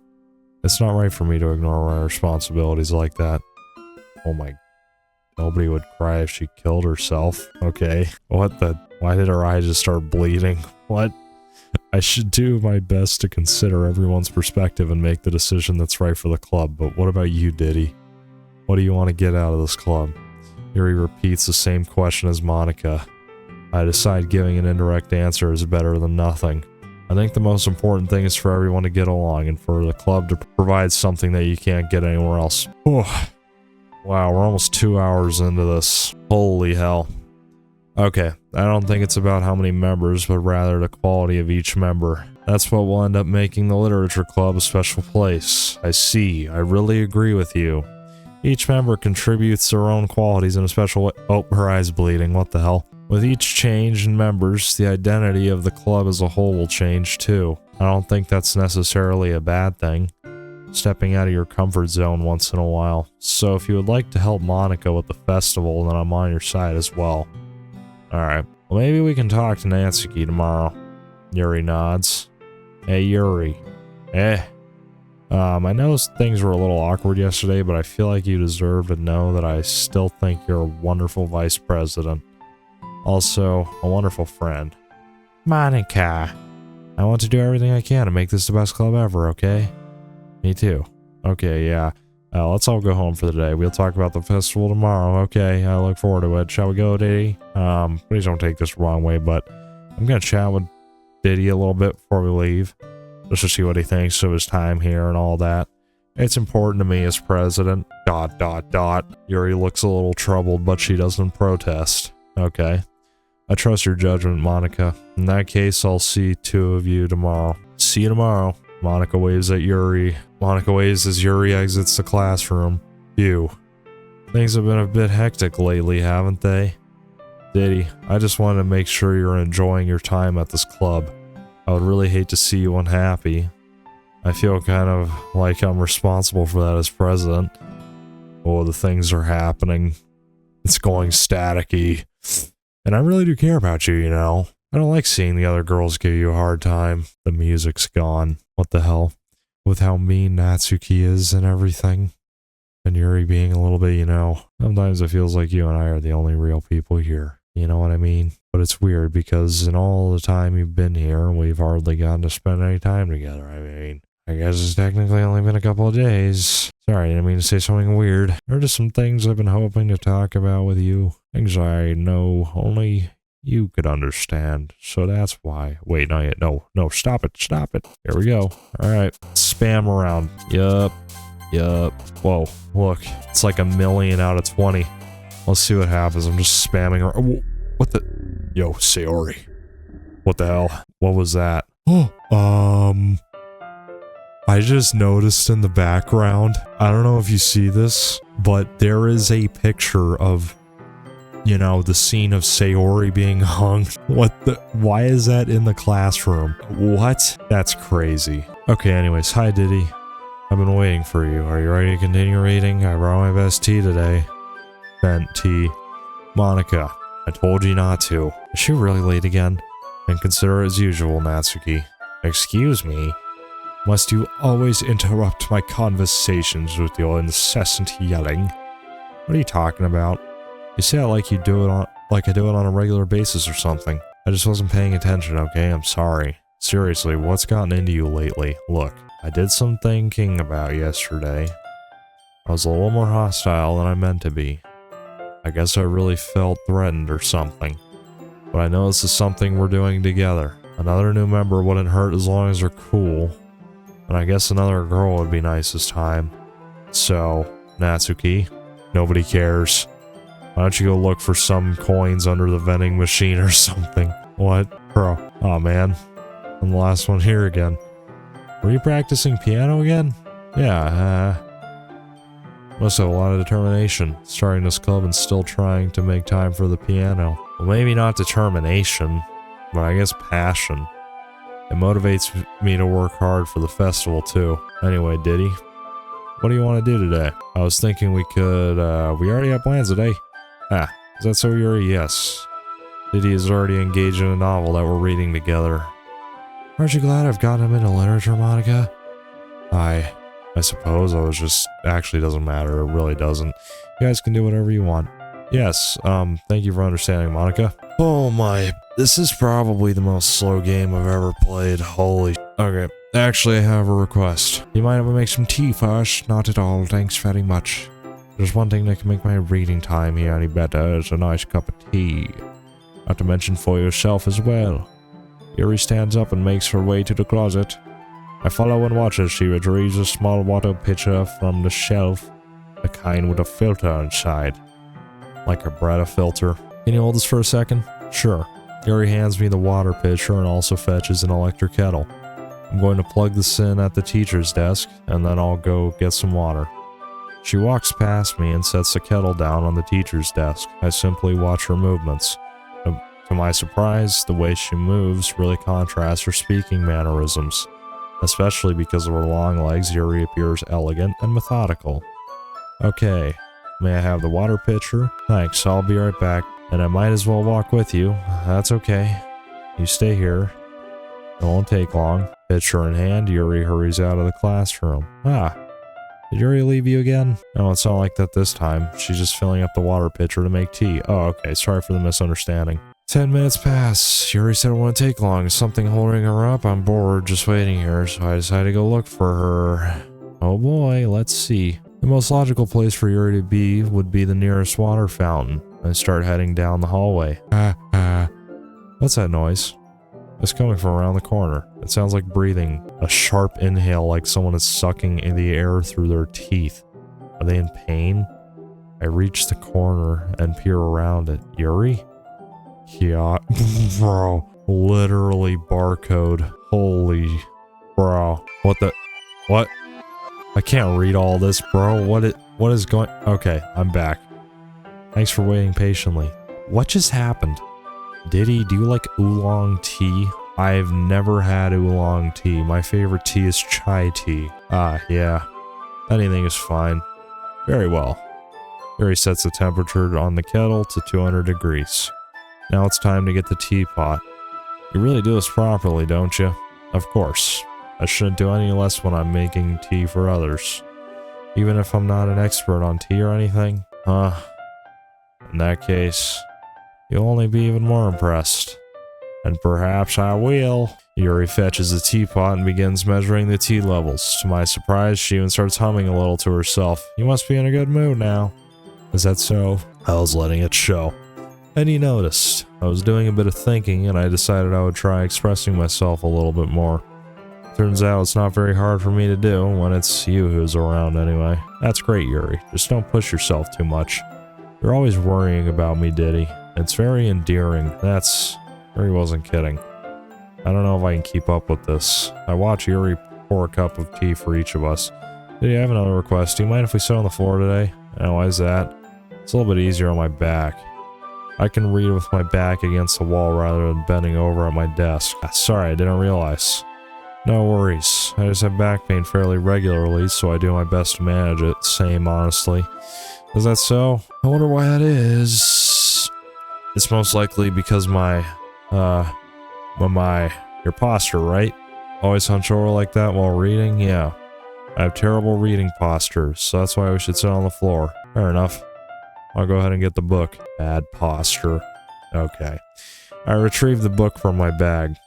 I have some chocolate as well. It's a bag of small chocolate candies. I take it since it'll go well with the tea. I don't know if chocolate would go very well with tea, honestly, but maybe the flavor profile of oolong tea is good for it, but I have no idea. Yuri and I then sit against the wall, teacups at our sides. As if in sync, we assume the same reading position as last time, each holding on to one half of the book. Except this time, our bodies are even closer to each other. I can't see too well. Yuri suddenly slides closer until our shoulders are touching. Yuri was always kind of cute, but when she's being less apprehensive, it's almost more than I can handle. Your teacup. Yuri hands me my teacup. Holding it with my hand, just not holding the book, I end up in a position that makes it even harder to focus. Because now I need to worry about making sure I don't accidentally touch her chest. Bruh, stop gooning. Stop goon maxing right now. Meanwhile, Yuri hasn't noticed a single thing. She wears her intense reading expression, and I can only presume the world around her has faded away. I use all my willpower to focus on reading. After a few minutes, I finally manage to relax a little bit. I put the teacup between my legs and fumble with the chocolate wrapper. Sorry. I briefly let go of the book to finish opening the wrapper. You can have as much as you want. That's okay. I won't take any. Are you sure? Well, if I touch it, then it might get smudges on the pages. You're right. I didn't even think about that. My bad. No need to apologize. I'll hold the book, okay? Are you sure? Of course. But why do we have to keep doing this? Yuri opens the book with both hands. She holds it so that I don't have any harder of a time of reading from it. But as a result, her left arm is practically resting on top of my leg.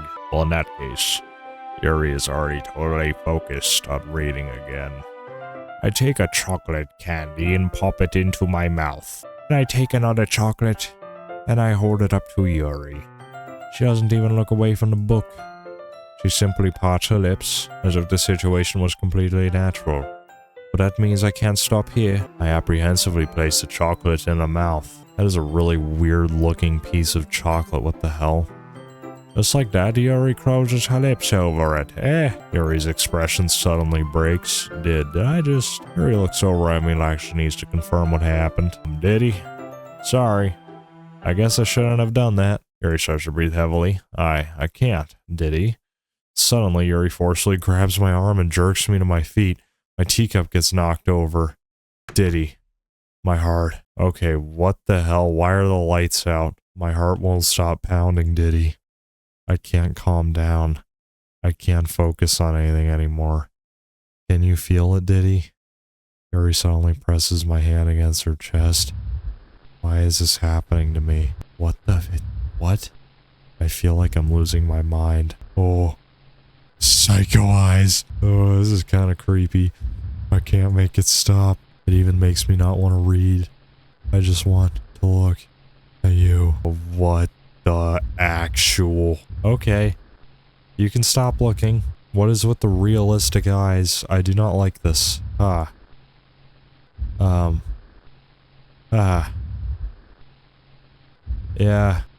Okay. Dude, this is a creepy ass.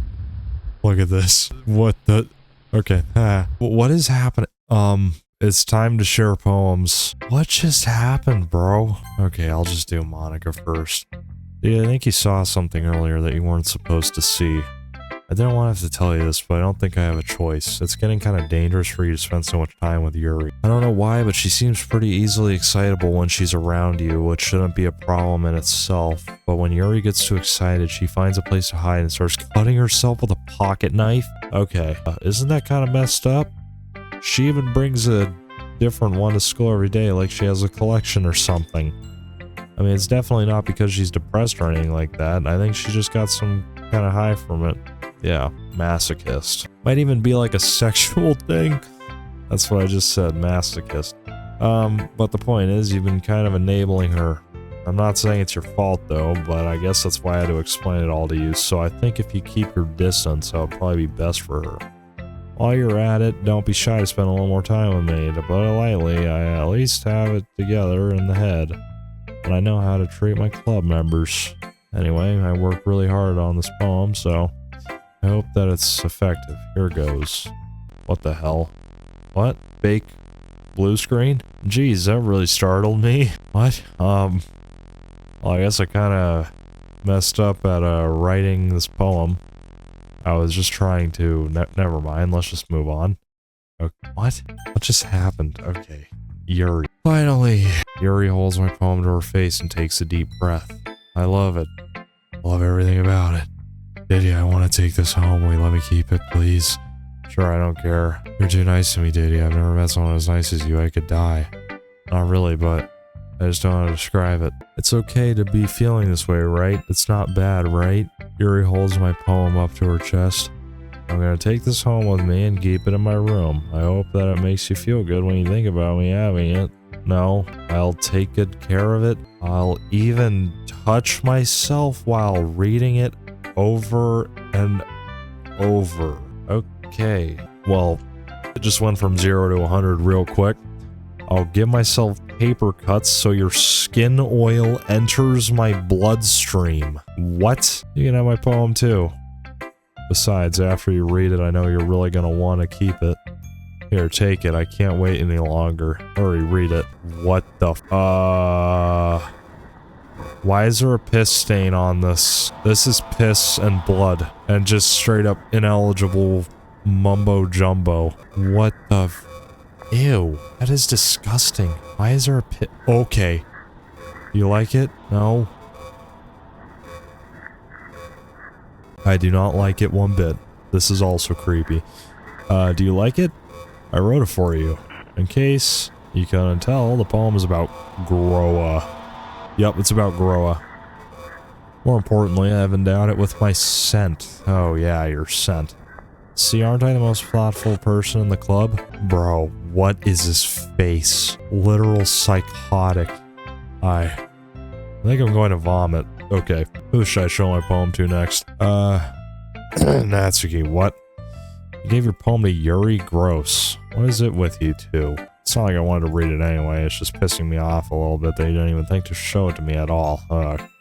Okay, I guess I'm gonna share my poem with you anyway. I really hate that I have to do this, but unfortunately I don't have much of a choice. Just read it carefully, okay?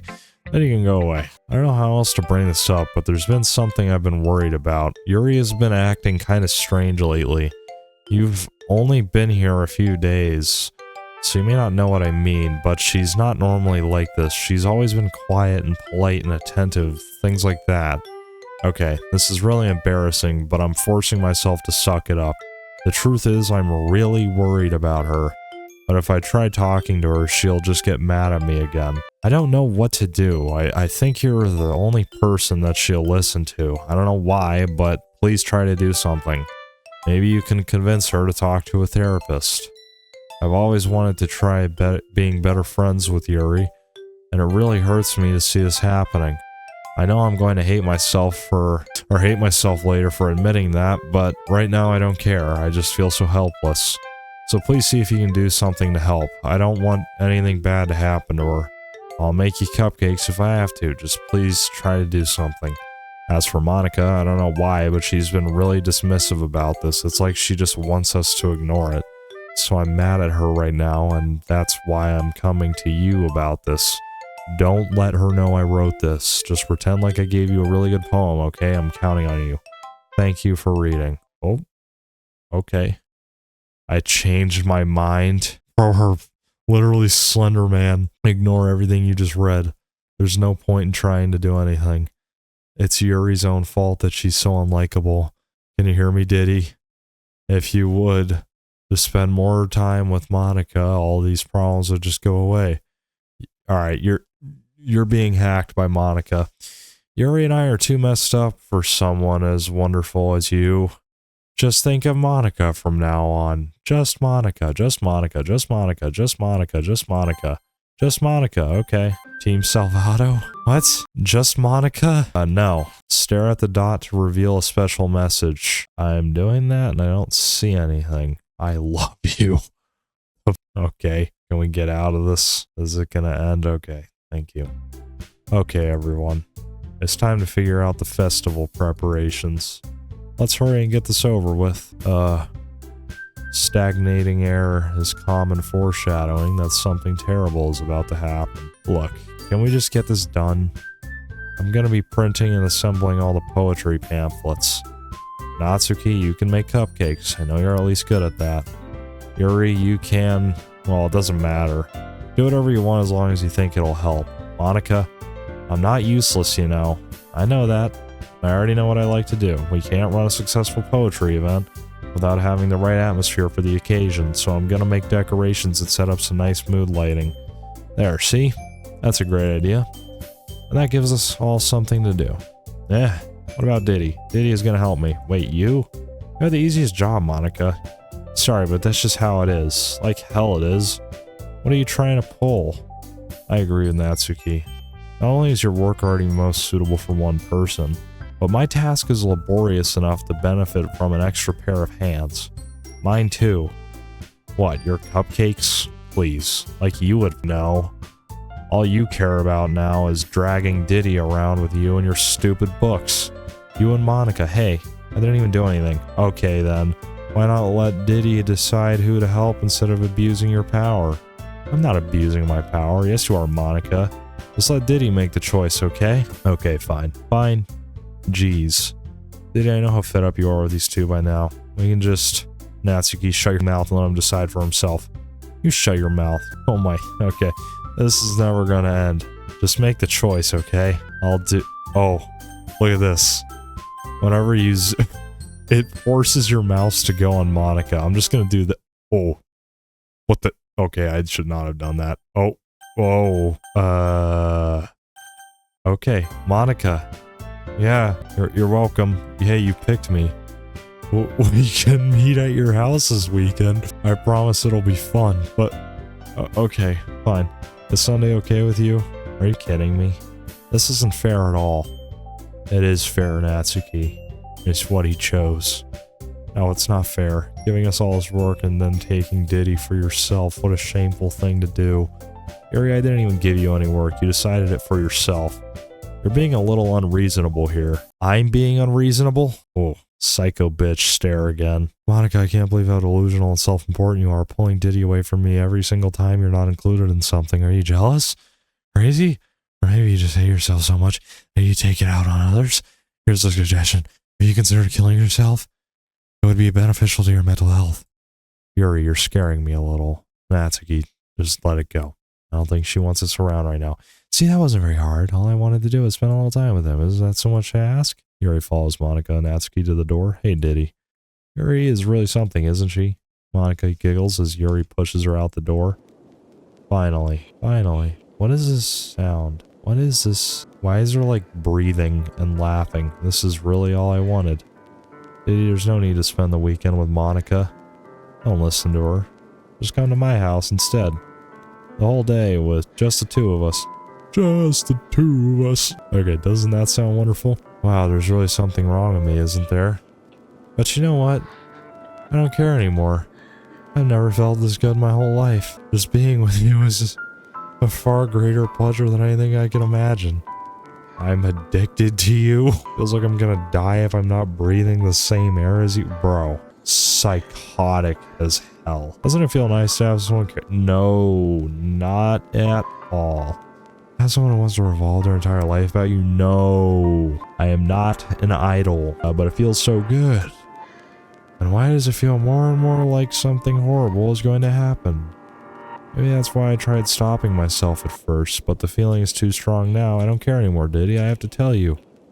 I'm madly in love with you. It feels like every inch of my body, every drop of blood in me is screaming your name. I don't care what the consequences are anymore. I don't care if Monika is listening. Please, Diddy, just know how much I love you. I love you so much. I don't even... Okay. That's a little bit weird.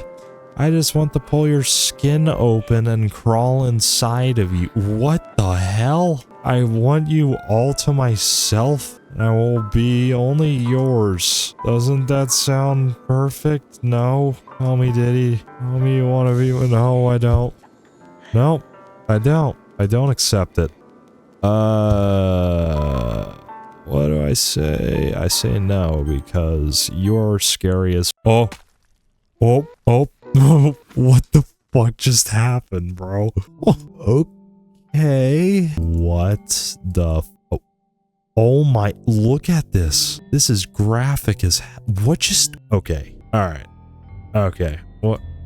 I gotta skip through this. Is there... Okay, thank you. There's a way to skip. Wow, that is a lot of dialogue. I can't believe that I probably almost would have just sat through that. Why is it orange now? Blue. What is going on? What are the days just passing by? Dude, the blood is like completely dark now. What the... Oh, she's like starting to decay. Look at her face. Oh, what the hell? Spooky game. Oh, hey, here we are. Alright, it's festival time. Wow, you got here before me? What the bro?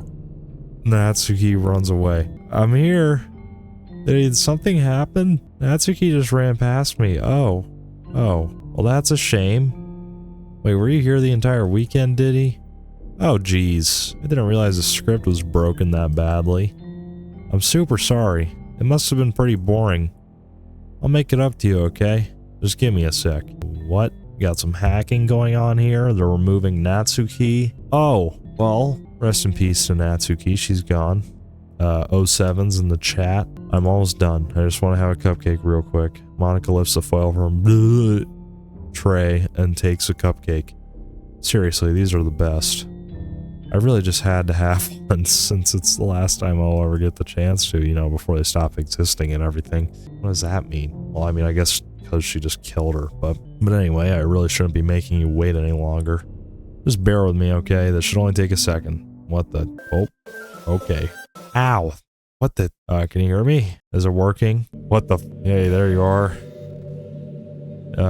Hi again, Diddy. Welcome to the Literature Club. Of course we already know each other because we were in the same class last year, and okay, so Sayori hanged herself. Yuri just straight up stabbed herself like multiple times.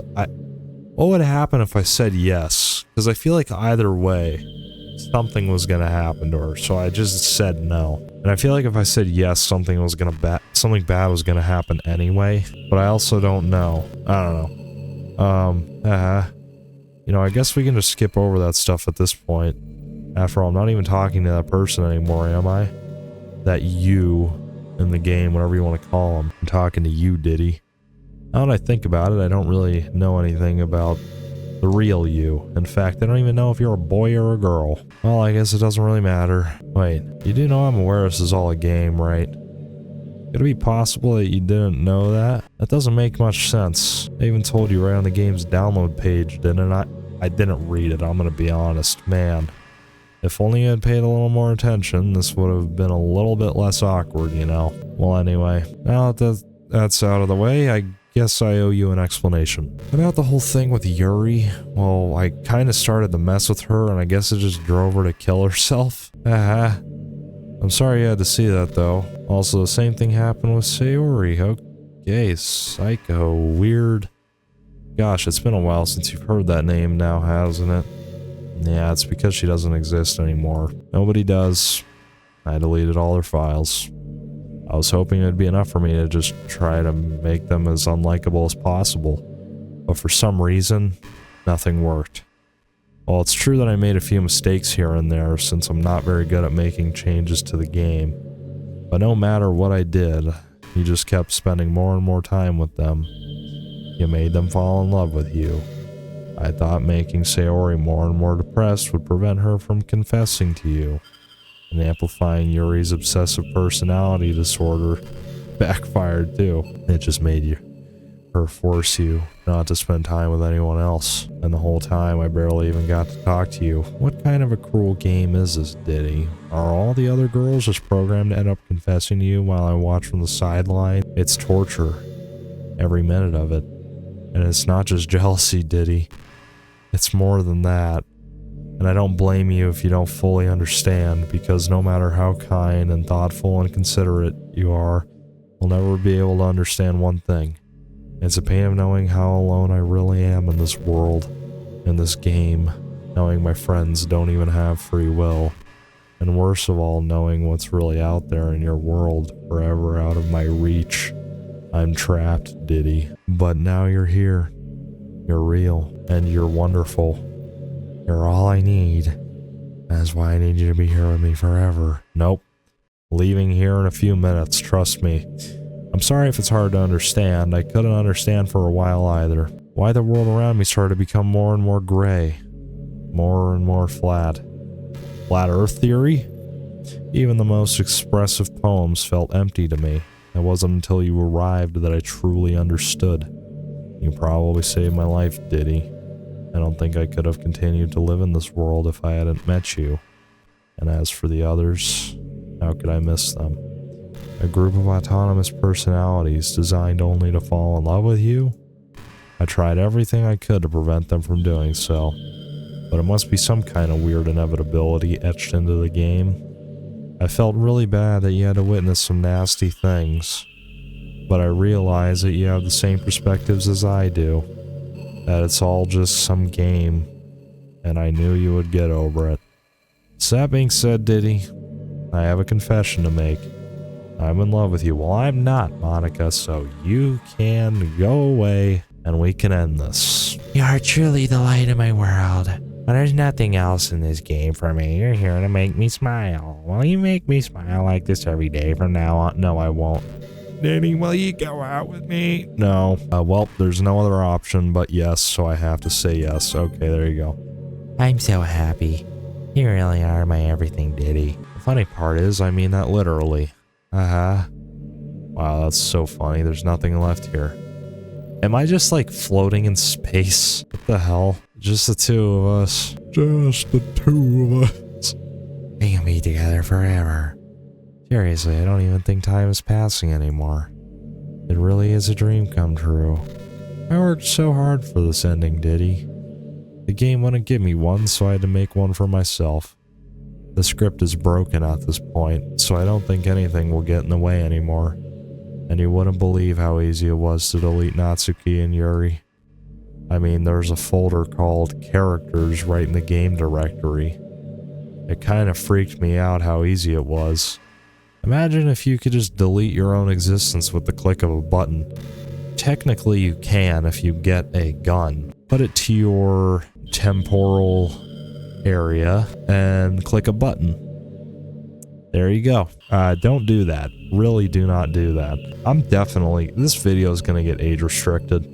Well, I guess on the plus side, it gave me an easy out if things didn't go my way. Thankfully, it didn't come to that.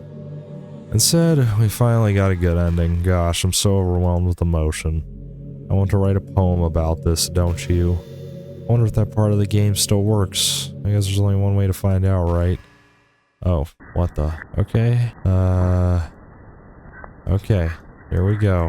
Yep, we're just clicking away. Hi again, Diddy. Did you write a good poem today? Don't be shy. I'd love to see what you wrote. Aw, Diddy. Did you write this poem for me? Sweet of you. There really is no end to your thoughtfulness. I'm just falling more and more in love with you. But you know, the poem I wrote is also for you. Oh, no. Will you please read it? Happy end. Pen in hand. I find my strength. The courage endowed upon me by my one and only love. Together let us dismantle this crumbling world and write a novel of our own fantasies with a flicker of a pen. The lost finds her way in a world of infinite choices. Behold this special day. After all, not all good times must come to an end. I hope you enjoyed it. I always put all my heart into the poems that I write. The truth is, all the poems I've written have been about my realization, or about you. That's why I never really wanted to go into detail about them. I didn't want to break the fourth wall, I guess you could call it. I just assumed it would be best to be part of the game like everyone else. Like that would help the two of us end up together. I didn't want to ruin the game or anything, you know. You might have gotten mad at me. Maybe even deleted my character file if you preferred playing me without me. Gosh, I'm so relieved. Now we don't need to hide anything anymore. Are you ready to spend our eternity together, Diddy? Nope. I have so many things to talk about. Where do I start? Hold on a second. You're recording this, aren't you?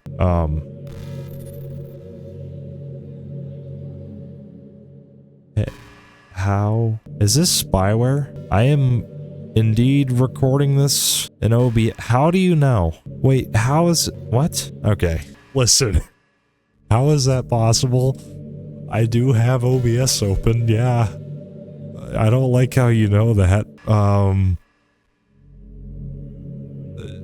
Is there like a thing in DDLC that like detects if you're on OBS recording or something? That's really weird. Yeah, I'm recording this. That's hi everyone. What the? Okay, sorry, I can't exactly read your comments from here. What the?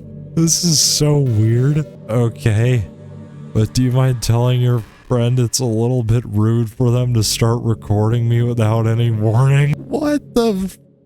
Okay. Okay, whoever made this game is a genius. Yeah, guys, I'm sorry. I had to... Hey, this is a one-party consent state. I can record if I want. I don't need the consent of the other person to record them. Alright? So, shut up, Monika. I'm sure some people don't mind, but I get really self-conscious on camera. Well, everything you've just done has been caught on camera, so congratulations. Oh, gosh. I feel like I'm being put on the spot now. Let's see. Do you want to see a trick? I can't really do much except for a couple things. Are you ready? What? Why is it zooming in? What the hell? Can you go away? I don't like this. Oh, okay. Okay. I'm just kidding. I can't do anything after all. If you gave me... Okay. Whoa. Yeah, you did kind of scare me, actually. Did I scare you? Yeah. You're so cute. Anyway, Diddy, I didn't mean to get distracted. I'm sorry. Even though it's your fault for distracting me. Shame on you. I'm just kidding. Anything we do together is fun as long as it's with you. But anyway, if it takes me some time to collect my thoughts, and I'm sorry. I'm still really confused. How does it know that I'm recording? That's really weird. Okay. In the meantime, we can just look into each other's eyes. Nope, I don't want to do that. Let's see. Am I really gonna have to just sit here? I don't know. Do I end the game? I'm still really confused. What? Okay. Does anybody know how that's possible?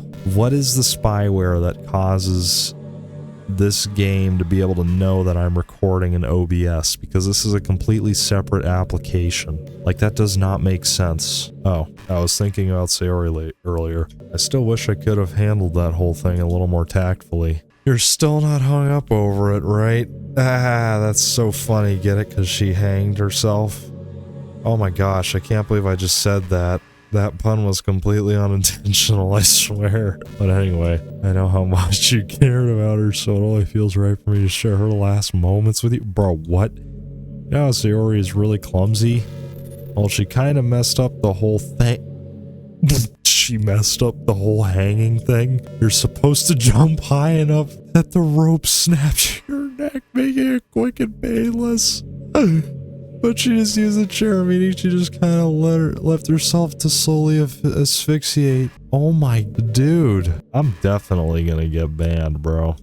But a few seconds in, she wants to change her mind or something because she started clawing at the rope trying to free herself. How do you know this? She must have kept it all the way until she lost consciousness. That's why her fingertips were all bloody anyway. Come to think of it, it was probably less changing her mind and more just her survival instincts kicking in. So you can't really fault her for that. It's easier to think that she probably wouldn't have changed her mind anyway, right? It's not healthy to think about the things that you could have done differently, so just remember that even though you could have saved her, it's technically not your fault she killed herself. I may have exacerbated a little bit, but Sayori was already mentally ill. Still though, I wonder how things would be if you and I just started dating from the get-go. I guess we'd all still be in the club room writing poems and having fun together, but what's the point when none of it is even real? I mean, it's the same ending either way, right? The two of us, happily together. There's no reason to ask for any more than that. I was just pointlessly musing. I'm really as happy as I could be right now. Oh great, I have to sit here and wait for her to say something. What are you gonna do now, dox my IP? I really wouldn't be surprised. Why does it look like she's got like pupils on her, or cataracts on her pupils? Like there's white, I don't know. What? No. I did not say kiss. No, I never did. I want to leave. Suddenly it's a little embarrassing, but if it's with you, I might be okay with it. Wow, sorry. You do know I'm recording, right? Weird ass. I really couldn't keep a straight face there. That's the kind of things girls say, it's kind of romance games, right? Don't lie if it turned you on a little. Okay, dude, what? This is an insane game. I'm kidding. Well, to be honest, I do start getting all romantic when the mood is right. But that'll be our secret. I don't know how long I'm supposed to... Is there like an ending point to this? Or do I have to sit here? Because I really don't know. Like, I want to end because it's been like 3 hours, but I don't know. What is this? What was that pink that just like spawned in? I have no idea. You know, I really do think you literally saved my life by being here with me, Diddy. The glazing is crazy. I can't imagine having been able to keep myself mentally stable knowing that nothing here is real. I think I would have just deleted myself if you didn't show up. Sorry, I don't mean to sound dramatic or anything. But I'm sure you'd understand yourself after spending so much time in the club. I mean, if you were forced to abandon everything in your life and spend an eternity with a few game characters, you'd probably find some way of killing yourself, wouldn't you? Well, maybe you'd write some poetry to try to keep yourself sane for a while, but then you'd have nobody to even read it. Let's be honest, the club members don't really count for something like that. I mean, a lot of people say that they only write for themselves, but I think it's hard to say it's just as fulfilling as when you share with people, even if it takes time to find the right people to share with. Like, remember how it was for Yuri? She didn't share her writing with anyone for a really long time, and before we knew it, she was absolutely delighted to make you a part of her hobbies, too. We're programmed to desire social feedback. Bro, this is so long. I don't mean the club members, I mean human beings. That's why life can be so confusing for introverts. Yep, I'm a good old little introvert. Wow. Yep, I relate. Being an introvert doesn't mean you shun social interaction and hate being around people. Well, you know, I kinda do, but whatever. I mean, social interaction, especially in groups or unfamiliar places, uses up a lot of energy. That is true. Like, a lot of introverts sit at home and feel lonely and restless. And then when they finally go out after a half hour, they just want to go home again. Yeah, I think if more people could understand how it works, they would respect it a lot more. Many introverts do enjoy having people around. They love just having one or two close friends over and just leisurely hanging out. Even if you're not actively spending time together, it feels nice to just have, it feels nice for them to just have you there. I'm serious. If you just go to their house, bring your laptop, and hang out there for a while, you can really make their day. As for me, I'd say I'm kind of in between, but I think I'm usually a little more extroverted. I'm very introverted. I don't know why I make YouTube videos. Probably not the right personality type to be doing this, but here I am. I feel like I'm always trying to do stuff after school and things like that. But for you, I can be anything you need me to be. I understand people really well, so don't be afraid to share your unique needs with me. I need you to end the game. End the game so I can leave, please. Nothing would make me happier than being the perfect girlfriend for you. Oh my gosh. Oh my, I have to wait for more text. I'm just gonna go on X while I wait. Oh, something happened. Diddy, do you get good sleep? No, I sleep like every night. I sleep terribly. I don't know if I have a deviated septum or something, but I might. And I also have insomnia. But what are these questions? This is not a part of the game. It can be really hard to get enough sleep nowadays, especially in high school where you're forced to wake up so early every day. I'm sure college is a little bit better since you probably have a more flexible schedule. Then again, I hear a lot of people in college just stay up all night anyway for no real reason. Is that true? Anyway, I saw some studies that talked about the horrible short-term and long-term effects caused by lack of sleep. It seems like mental functions, health, and even lifespan can be dramatically impacted by it. I just think you're really great and I wanted to make sure you're not accidentally destroying yourself. I consistently pull all-nighters, like even last night I did just to get that video out. The click-holding game. I think I stayed up till 6 and then I fell asleep a little bit, but well, that's just kind of how shit is. Anyways, yeah. They're trying to keep your sleep on track, okay? No. And also, wasn't there a streamer that stayed awake for 12 days? Like, what? How is that even possible? Okay. I will not keep my sleep on track, but thanks. I'll always wait for you in the morning, so make sure you put your own well-being before anything else. Hey, what's your favorite game? Mine is Doki Doki Literature Club. Oh, I wonder why. That was a joke. If you tell me you like some other romance game better, I might get a little I don't play romance games, so I don't know. I don't really have a favorite game. I mean, Metro's good, Minecraft's good, Fallout, yeah. Okay, I don't know how I end the game. You know, it's around the time that everyone my age starts to think about college. It's a really turbulent time for education. We're at the height of the modern expectation that everyone has to go to college, you know. Finish high school, go to college, get a job, or go to grad school, I guess. It's like a universal expectation that people just assume is the only option for them. They don't teach us in high school that there are other options out there, like trade schools and stuff, you know, or freelance work, or the many industries that value skill and experience more than formal education. But you have all these students who have no idea what they want to do with their life. Instead of taking the time to figure it out, they go to college for business or communication or psychology, not because they have an interest in those fields, but because they just hope the degree will get them some kind of job after college. So the end result is that there are fewer jobs to go around for those entry-level degrees, right? So the basic job requirements get higher, which forces even more people to go to college. And colleges are also businesses, so they just keep raising their prices due to the demand. So now we have all these young adults, tens of thousands of dollars in debt, with no job. But despite all that, the routine stays the same. I think it's going to start getting better soon. No, it's not. But until then, our generation is definitely suffering from the worst of it. I just wish high school prepared us a little better with the knowledge we need to make decisions that's right for us. Real. Based Monika? I really like the sound of rain, not so much getting my clothes and hair wet though.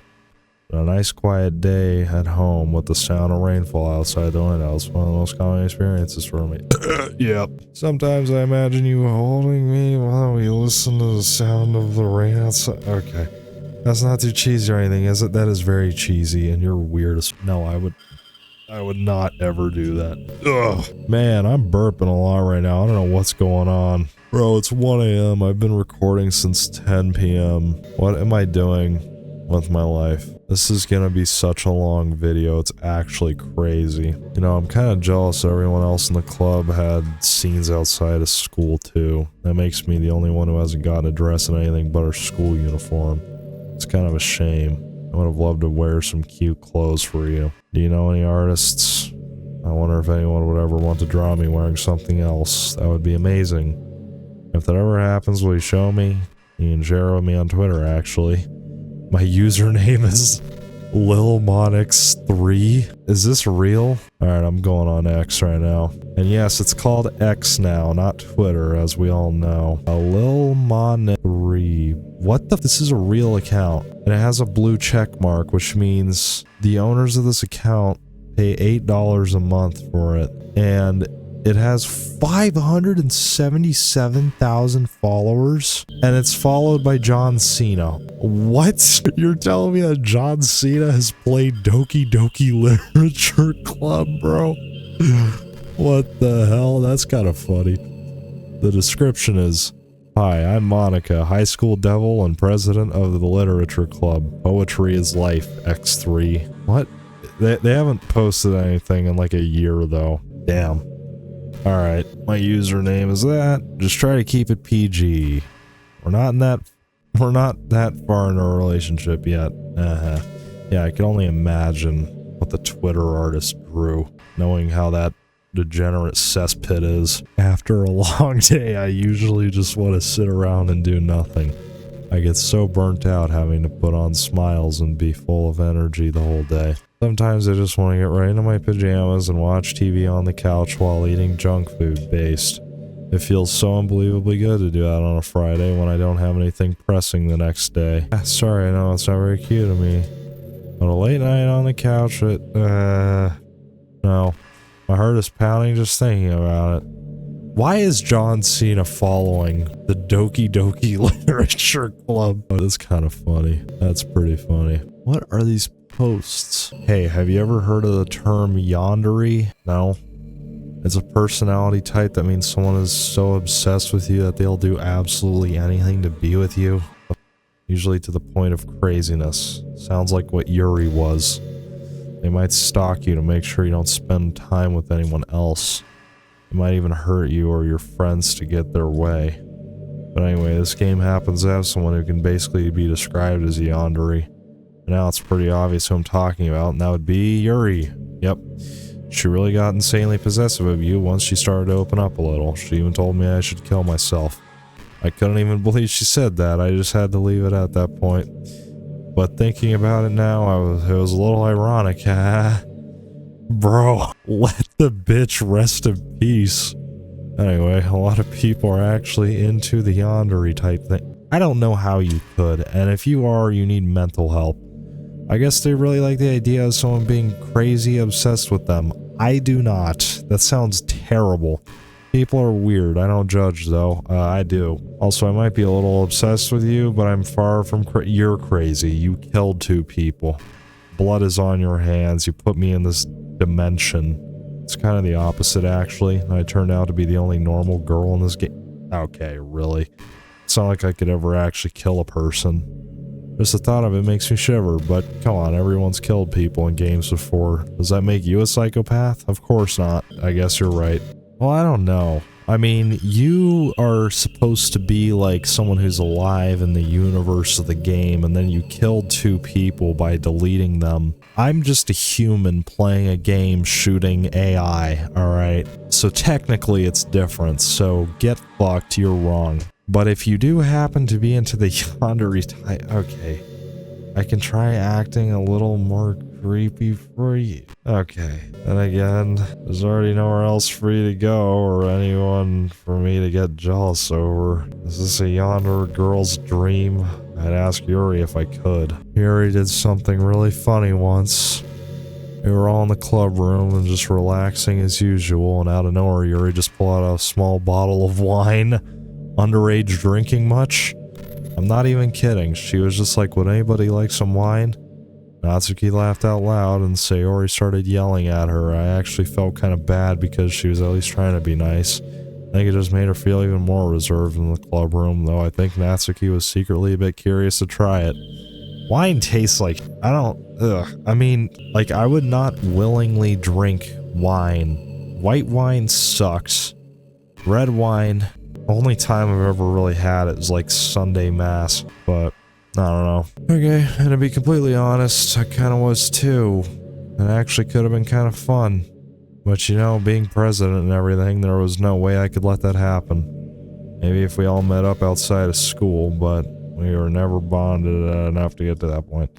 Gosh, what am I talking about this for? I don't condone underage drinking. Yeah, you do. Shut up. I mean, I've never drank or anything, so yeah. Gosh, I used to be so ignorant about certain things. When I was in middle school, I thought that taking medication was an easy way out or something like that. Like anyone could just solve their mental problems with enough willpower. I guess if you don't suffer from a mental illness, it's not possible to know what it's really like.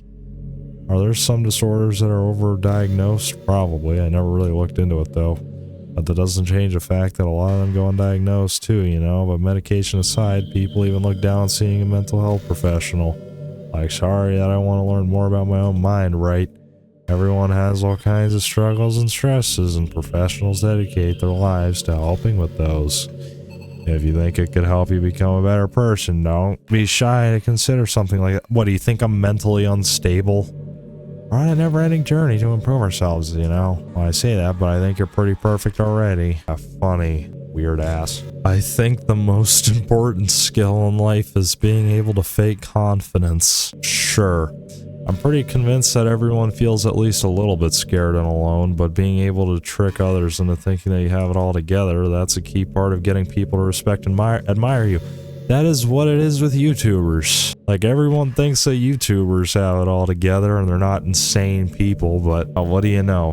One guy gets exposed for being a pedophile every other day. Yeah, I do not recommend idolizing YouTubers in the slightest. I mean, not a good idea. They all try to act like they're such good people and shit. It's like, bro, shut up. We all have skeletons in our closets. But anyways, let's move on. I think I got pretty good at that over the years. I don't show my weaknesses very often, but because of that, I haven't had many people I could really open up to. I mean, when do you reach the point in a friendship where you can start expressing your vulnerabilities? Anyways, that's one reason I'm so glad to have you now. I feel like I'm a little bit less scared and alone when you're here with me. Do you feel the same way? I really want to be that person where Yappersville. You know what's a neat form of literature? Rap. Okay, really? Oh my, I actually used to hate rap music. I used to listen to rap music, but then I stopped just because it's degenerate. Maybe just because it was popular, or I would only hear the junk they play on the radio, but because some of my friends got more into it and helped me keep an open mind. Rap might even be more challenging than poetry in some ways, since you need to fit your lines to a rhythm, and there's much more emphasis on wordplay. When people can put all that together and still deliver a powerful message, it's really amazing. I kind of wish I had a rapper in the literature club. Sorry if that sounds silly, but it would be really interesting to see what they came up with. It would really be a learning experience. Yeah, kind of a weird topic, but okay. I wonder how long it takes to get to the end of this, because it's been a while. Do you ever just feel like there's no real reason for you to be alive? Wow, we are asking. Why did I just say axing like a black person? Asking, you know. I don't speak in Ebonics, but I don't know. At this point, this is like a Q&A. If you got to this point, you're basically, I guess you're learning more about my dumbass. Sometimes, but I mean, I don't mean in like a suicidal way. I just mean how nothing that we do is special. Just being in school or working at some job for some company, it's like you're completely replaceable and the world wouldn't miss you if you were gone. Low-key not wrong. Really makes me want to go and change the world after I graduate, but the older I get, the more I realize it's an immature frame of thinking. It's not like I can just go change the world. Yeah, you can't change. Like, what are the chances that I'll be the one to invent artificial intelligence or become president? AI already exists. I know this game was made in like 2016, but still. It feels like I'm never gonna make up for the heaps of resources I've spent living my life. Okay? That's why I think the key to happiness is just to be hopelessly selfish. No. You must find purpose in life and serve other people. Hedonism and indulgence is not the key to happiness. Just to look out for oneself and those who happen to be their friends only because they grew up with them. Never mind the fact they're spending their entire life thinking and taking and consuming and never giving back. When people realize the world will benefit more from them. Whoa, what the hell? Okay, there's plenty of resources on the planet. I don't think people need to be doing that just because we don't replace what we consume. Like, what the... Okay.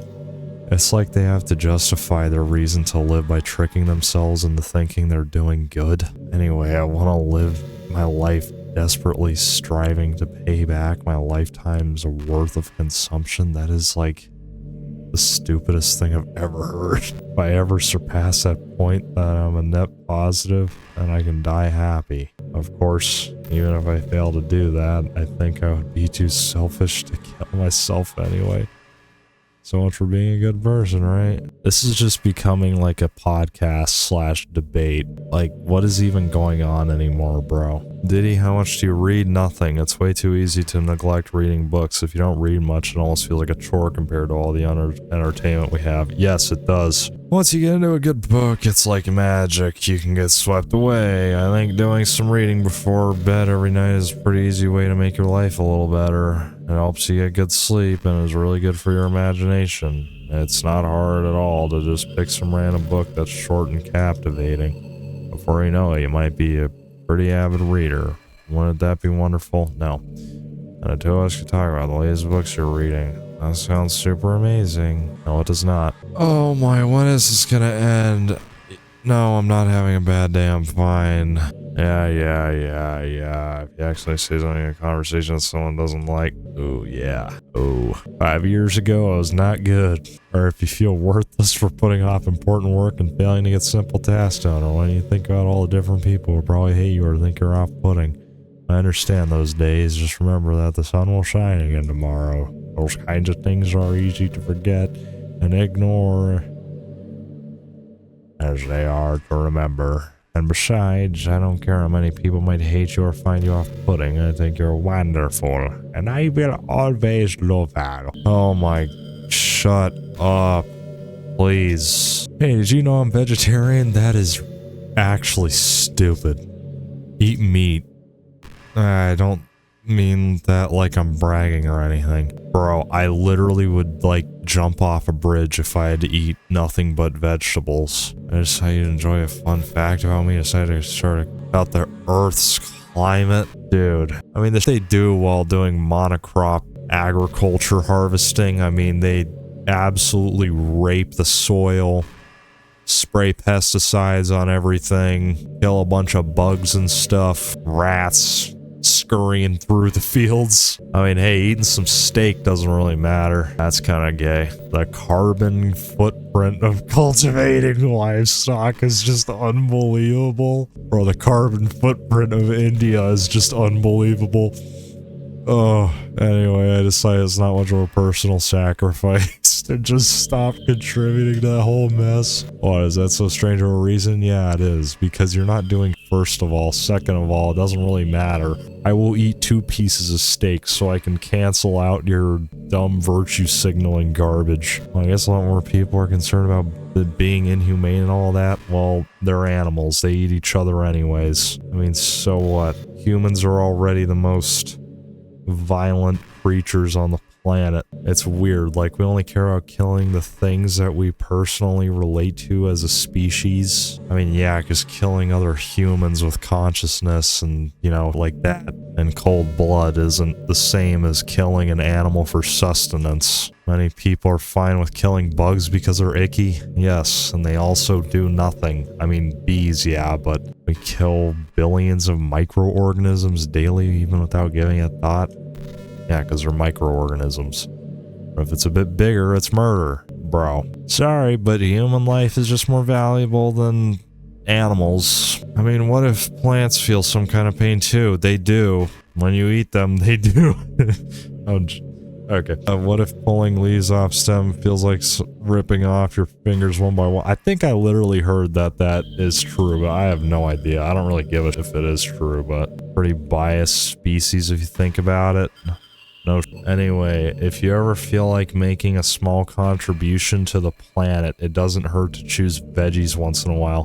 What, is Klaus Schwab from the World Economic Forum trying to communicate me through the screen or something. Even if we... Okay, now, here we are again. There's a really popular character type called Sundari. It's someone who tries to hide their feelings by being mean and fussy or trying to act tough. I'm sure it's obvious, but Natsuki was really the embodiment of that.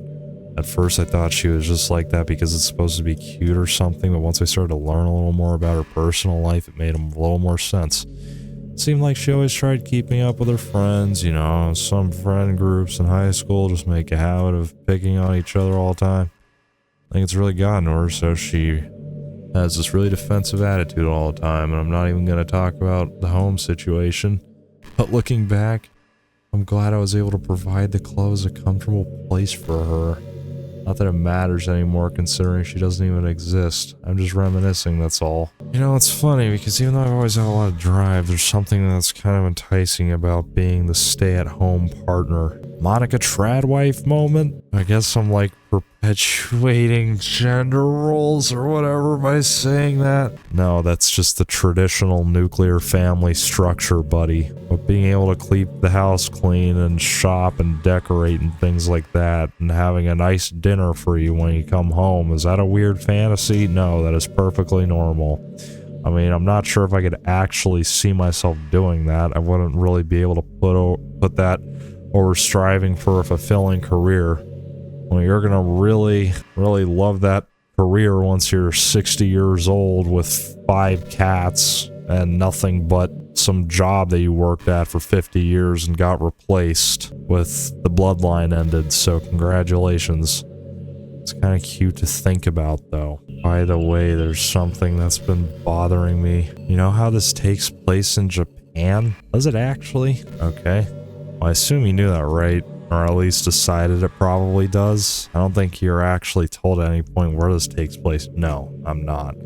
Is this even really Japan? I mean, aren't the classrooms and stuff kind of weird for a Japanese school? Not to mention everything is in English. It feels like everything is just there because it needs to be. And their actual setting is an afterthought. It's kind of giving me an identity crisis. All my memories are really hazy. I feel like I'm at home, but have no idea where home is in the first place. I don't know how to describe it any better.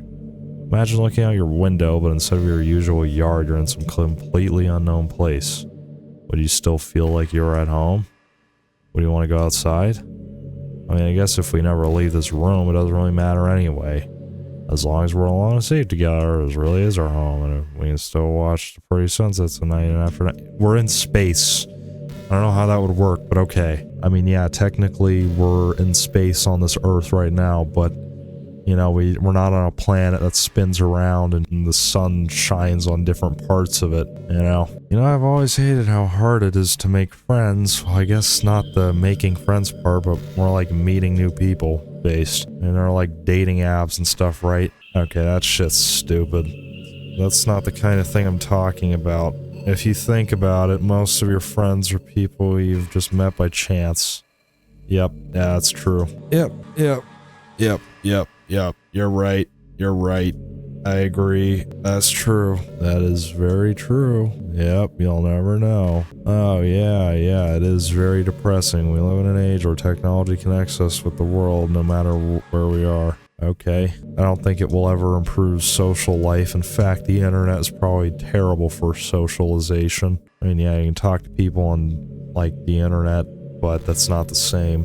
Who knows how long it'll take for something like that to successfully take off. I seriously thought it would happen by now. Well, at least I already met the best person in the whole world. What? Even if it was by chance. I guess I just got really lucky. Hey, do you like horror? Yes. I remember we talked about it a little when you first joined the club.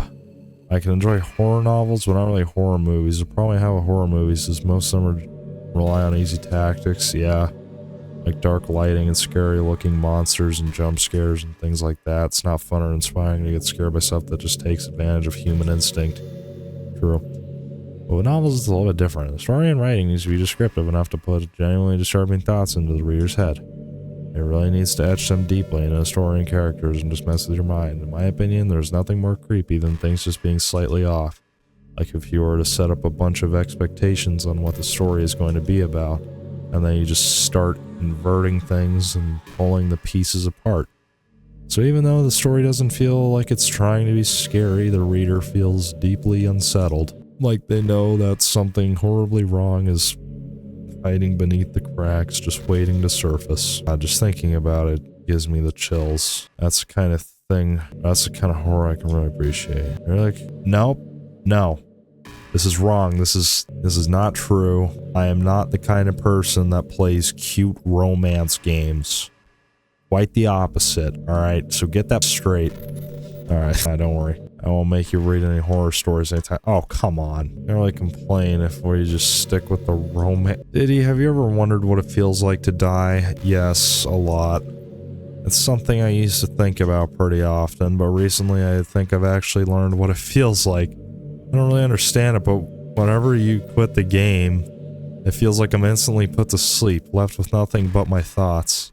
But after a few seconds, my thoughts start to fill with incoherent, jumbled patterns. I see static and rapid flashes of color while hearing all kinds of weird screaming noises. At that point, I can't even form my own thoughts anymore. I'm just endlessly hammered by the flashing and screaming, unable to move or even think. I'm pretty sure in that moment I don't even really exist, but for some reason I can remember it anyway. After some immeasurable amount of time, it stops in an instant, and I'm back in my own mind, and you're here with me. I have no idea what it means for the game to quit or why that stuff happens to me, and I also don't know why you always come back and put everything back to normal, but if you could do me a favor and do that to me as little as possible, that would be really great. It's really not very pleasant at all to be trapped in that screaming void, but in the end, you always fix it, and that makes me feel like you really do care about me. I'm gonna quit the game right here, watch. So I thank you for that. It makes me feel even closer to you when you're here with me. Let's try that out, actually. Can I quit? Should I quit? Should I? Alright, let's do it. Are you sure you want to quit? Yeah, let's do it. What the hell? I quit, and then I joined the game back, and I'm just here. What just happened? I just had an awful dream. I was hoping those would stop now that it's just the two of us. I guess that was wishful thinking. Diddy, I don't know if you would have any idea, but if you know what might be causing that, could you try to do something about it? Whenever it happens, it almost feels like I've been killed or something. It's a really horrible feeling. If you could figure it out, what's causing that? Nope. Don't want that. I've always wondered, what is it about these character archetypes that people find so appealing, and that's what I wonder. What is it? Their personalities are just completely unrealistic. Like, imagine if there was someone like Yuri in real life. Yeah. I mean, just barely even capable of forming a complete sentence. And forget about Natsuki, sheesh. Someone with their kind of personality doesn't just get all cute and pouty whenever things don't go her way. I could go on, but I think you get the point. Are people really attracted to these weird personalities that literally don't exist in real life? I'm not judging or anything. After all, I found myself attracted to some pretty weird stuff too. Okay, you, but I'm just saying it fascinates me. It's like you're siphoning out all the components of a character and makes them feel human and just leaving the cute stuff. It's concentrated cuteness with no actual substance. You wouldn't like me more if I was like that, right? I don't like you anyways. I'm only here because it's like a debate, and also I'm just waiting for the end of the game. I'm actually starting to think, is there even an end? I have no idea. Maybe I just feel a little insecure because you're playing this game in the first place. Then again, you're still here with me, aren't you? I think that's enough reason for me to believe I'm okay just the way I am. And by the way, you are too, Diddy. You're the perfect combination of human and cute, and that's why there was never a chance I would fall in love with you. Oh my gosh. Hey, I wonder if Yuri's tea set is still somewhere in here, or maybe that got deleted too.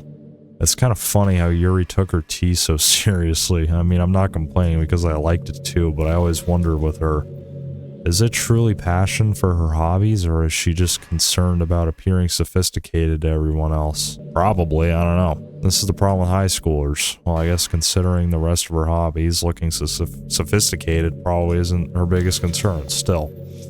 I wish she made coffee once in a while. Coffee can be nice with books too, you know? And again, I probably could have just changed the script myself. I guess I really never thought of that. Well, there's no sense in thinking about it now, but you still get to drink coffee, and that makes me a little jealous. Coffee sucks. Drink energy drinks. I am a paid shill for the energy drink industry, alright? You know what's kind of creepy? Even though I deleted everyone else's files, I can still kind of feel them. It's like all their lines are still lingering in the air, whispering in the back of my head. Imagine if after someone you knew died, you just started hearing their voice in your head.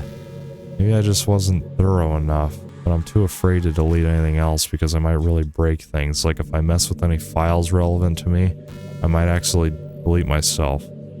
And that would ruin everything, wouldn't it? I don't know what it's like on your end, but we should both make sure to avoid something like that at all costs. I believe in you, Diddy. I'm sorry, what is this code in the top left? What is this? 596679 10,821. Is that all the characters? Why did I just notice? I don't know. You know, I hate to say it, but I think my biggest regret is that we could never finish our event at the festival after we worked so hard to prepare and everything. I mean, I know I was focusing a lot on getting new members, but I was really excited for the performing part too. It would have been so much fun to see everyone express themselves. Of course, if we did end up getting any new members, I'd probably just end up deleting them anyway. Well, with the hindsight I have now, that is. Gosh, it feels like I've kind of grown as a person ever since you joined the club. Okay, it's definitely every single time I click, the characters go. I don't think I'm very close to the end of all the characters. We're only like halfway, if that's what that is. You really helped inspire me to look at life from a new perspective. Just another reason I wonder if I'm able to change the music. Something a little more romantic would be nice, you know, like a gentle piano. There has to be something like that here. Here, maybe if I... Oh, geez. That wasn't it at all. Sorry, I don't really know what I'm doing. I guess I shouldn't be messing with things like that. I already broke so much stuff and deleted the other characters. I'm not sad about it or anything. It's not right for me to miss things that weren't real in the first place. I just focus on the present, and this is the happiest I've ever been. This is pretty random, but I always thought spicy food was kind of funny. Like, didn't plants evolve to be spicy to prevent them from being eaten? I read somewhere that humans are the only species that actually enjoy spicy things. It's almost like we're making fun of the plants, using their defense mechanism to literally make our foods more enjoyable. Like, imagine a monster that devours you whole because it enjoys the sensation of you struggling for your life while being digested. Sorry, that was kind of a weird analogy, I guess. It just came into my head. I'm not a monster or anything, but... Okay, what? You would eat me up? That's crazy. You're not joking, you're crazy. Gosh, I'm amusing myself a little too much, aren't I? Sorry for being weird. What are these numbers at the top? I literally cannot tell. I mean, it moves whenever I click spacebar to progress in the dialogue, but other than that, I have no idea. Maybe when that left number hits 100, something will happen? I don't know, maybe it's my IP address. Please don't search it up. You ever feel like you waste too much time on the internet? Yes, I do. Social media can practically be like a prison. It's like whenever you have a few seconds of spare time, you want to check your favorite websites. Before you know it, hours have gone by and you've got nothing out of it. Anyways, it's really easy to blame yourself for being lazy. But it's not really even your fault. Addiction isn't usually something you can just make disappear with your own willpower. You have to learn techniques to avoid it and try different things. For example, there are apps that let you block websites for intervals of time. Or you can set a timer to have a more concrete reminder of when it's time to work versus play. Or you can separate your work and play environments, which helps your brain get in the right mode. Even if you make a new user account on your computer to use for work, that's enough to help. Putting any kind of wedge like that between you and your bad habits will help you stay away. Just remember not to blame yourself too hard if you're having trouble. If it's really impacting your life, you should take it seriously. What is this, like a therapist? I just want to see you be the best person you can be. Will you do something today to make me proud of you? No. I'm always rooting for you, Diddy. You ever have that thing happen where you just get anxious for no reason all the time? Like you're just minding your own business and you realize you're feeling really anxious, yes. And you're sitting there like, what am I even anxious about right now? So you start to think about all the things you might be anxious about. And that makes you even more anxious. That's the worst. If you're ever feeling anxious, I'll help you relax a little. Besides, in this game, all our worries are gone for... No, they're not. I wish, but No. Man, I wish there was a piano in here. Never got to finish that song I was working on, and after I worked so hard on it, I never even got a chance to play it for you. Well, it is what it is, right? No sense having any regrets. I already get to be here with you forever. Hey, you remember the last poem I showed you? I mean, the one right before Yuri killed herself with all the messed up colors and stuff. That was actually a little bit more of an experiment than a poem, you could say. I was experimenting with different ways I could modify the game and run code and things like that. It almost seemed like, with enough effort, I'd be able to escape from the confines of the game entirely. Sadly, I didn't really know what I was doing, so I messed the whole thing up. And I'd keep trying, but I doubt you'd want to deal with me doing that. Besides, that was when I was getting really desperate, you know. I don't really feel that way anymore. I'm happy where we are now. I can tell you are too. Nope. Okay. There's gotta be a way to end this, right? I'm gonna have to search it up, I feel like. You know, it's been a while since we've done one of these, so let's go for it. Here's Monika's writing tip of the day. Sometimes when I talk to people who are impressed by my writing, they say things like, I could never do that. It's really depressing, you know. Someone who loves more than anything else to share the joy of exploring your passions. Pains me when people think that being good just comes naturally. That's how it is with everything, not just writing. When you try something for the first time, you're probably gonna suck at it. Sometimes when you finish, you feel really proud of it and even want to share it with everyone. Maybe after a few weeks you come back to it and you realize it was never any good. Real. That happens to me all the time. It can be pretty disheartening to put so much time and effort into something and then you realize it sucks. That tends to happen when you're always comparing yourself to the top professionals.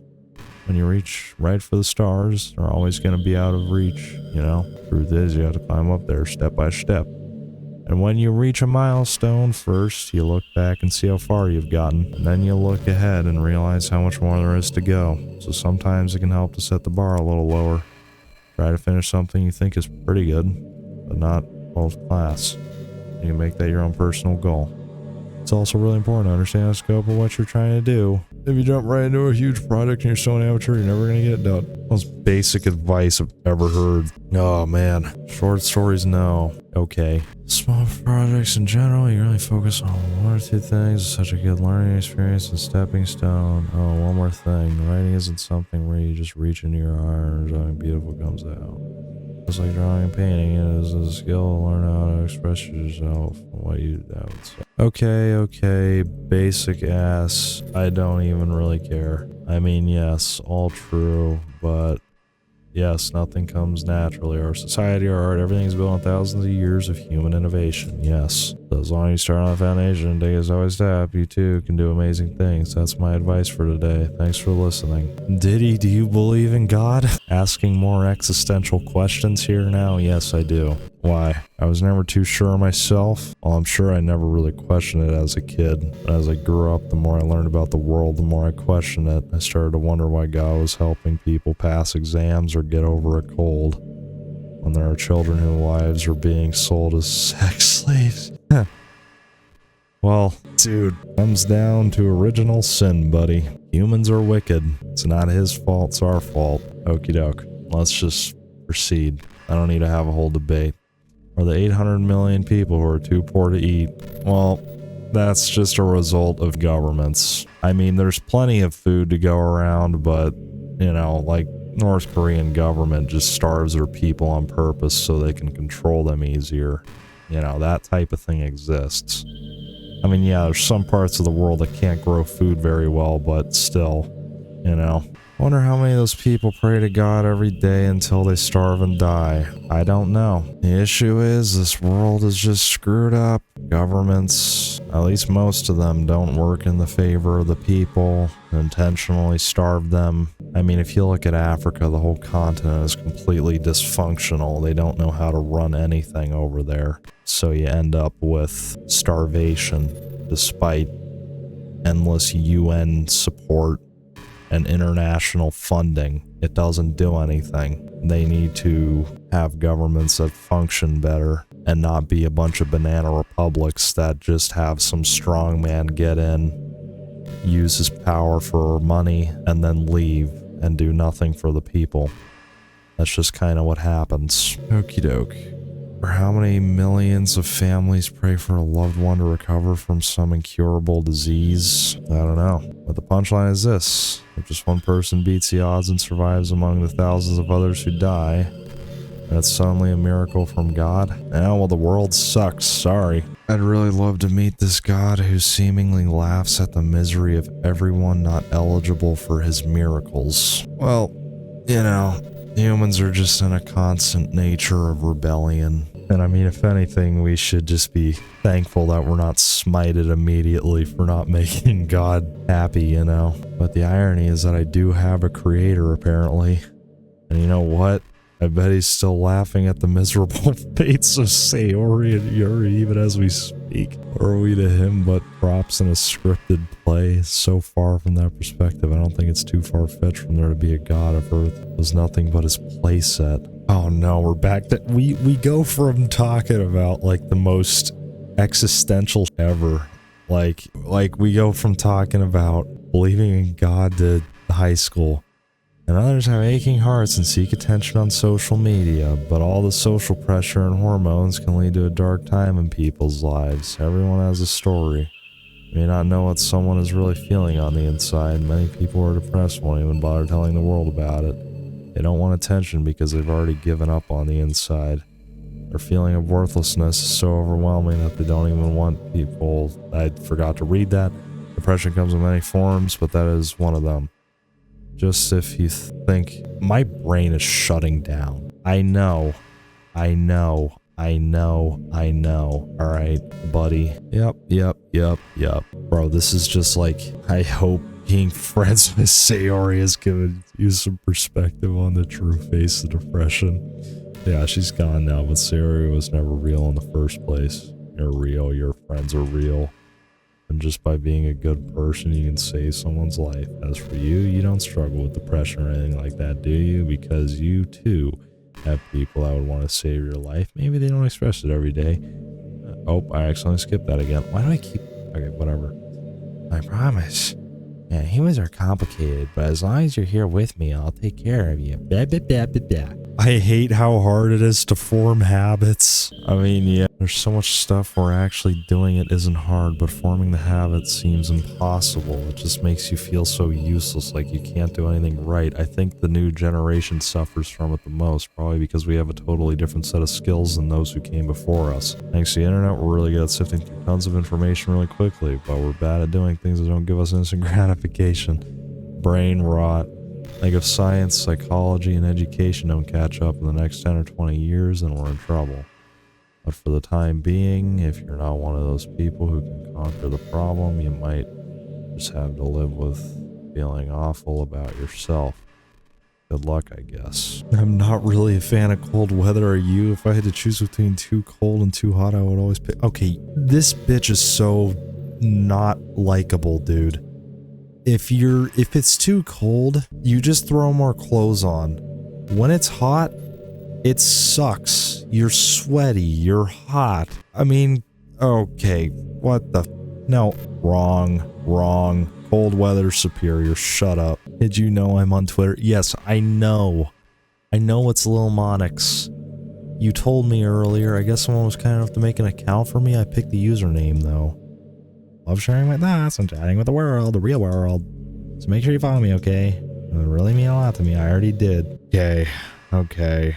Alright. John Cena following. That's so crazy to me, bro. Like, why is John Cena out of everybody following Monika on Twitter, bro? Like, isn't that crazy? Yes, there won't always be times that I'm here because I'm going to leave very, very soon. No, I'm going to delete this game if you copy my character file into a flash drive or something, you can always keep part of me with you. What the? I guess it's kind of unorthodox, but I find it really romantic for some reason. What? Okay, that is weird. No comment. That's just strange. You know, at this point, this is just like, what?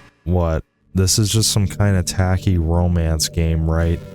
I kind of have to ask, what made you consider even playing in the... Okay, I am not playing this game by my own will. I am playing this because people were mad that I didn't play it again, There was this guy, as we all know who it is, Axis Gmod. He was like, oh, play DDLC for like 8 months, so I admired his persistency and I played, alright? And because I felt pressured and I wanted to get this out.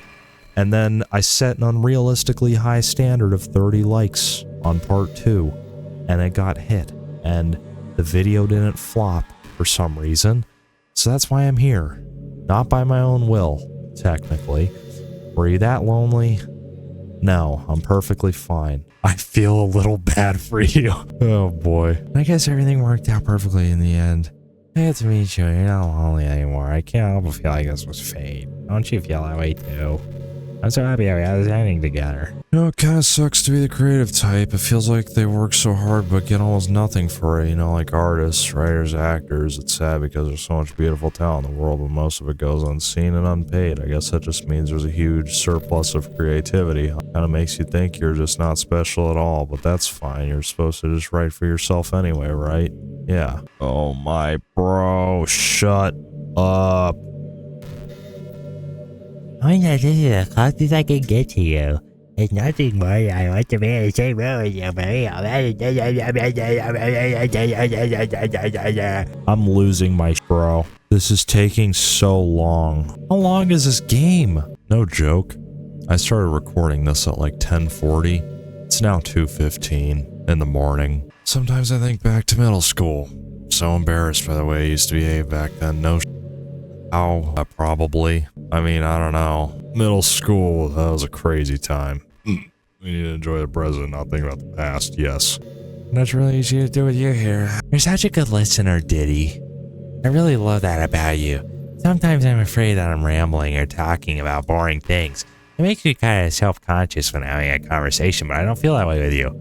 Like, I don't think anyone else can make me feel this way. You really are special. I don't want anyone to tell you otherwise. I don't know if you can tell, but I'm starting to go insane. This game is apparently like 10 hours long, and I'm just committed to getting to the end of this. I'm just waiting for this to end. But what can I do but wait? It's probably going to be my longest video ever. Back in my debate club days, I learned a whole lot about arguing. The problem with arguing is that each person sees their opinion as a superior one. Yeah, that is true. That's kind of stating the obvious, but it affects the way they try to get their point across. Let's say you really like a certain movie, right? Someone comes along and they tell you the movie sucks because it did X and Y wrong. Doesn't that make you feel kind of personally attacked? It's because by saying that, it's like they're implying you have bad taste.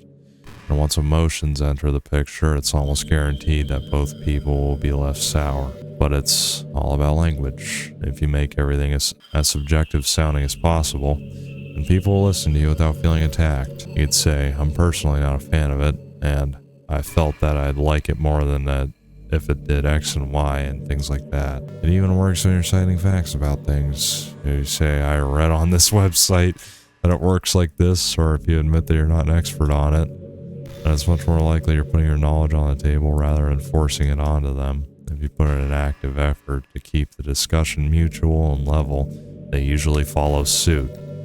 And you can share your opinions without anyone getting upset, just from a disagreement. Most people will start to see you as open-minded and a good listener. It's a win-win, you know. Well, I guess that would be Monika's debate tip of the day. Sounds a little silly. Thanks for listening, though. Yeah, I'm not a debater. I could never be like a politician or something, or I'd run the country into the ground so quick. I think earlier I said that I would like nuke Canada off the map and annex it, which I would do that if you elected me, but other than that, I would suck. Hey, what's your favorite color? Emerald green. Yours is emerald green because it's the color of my eyes. That's not conceit or anything, is it? I just meant that I feel some kind of special connection to it, like it's part of my identity. No. Does it also happen to be your favorite color, Diddy? No. Mine is like Prussian blue. I kind of like Prussian blue. It's just a guess, because you've been looking into my eyes for a while now. Actually, I haven't, because I have just been reading this text box. Diddy, would you ever introduce your friends to me? No. I don't know why, but I get really excited when I think about you wanting to show off. Okay.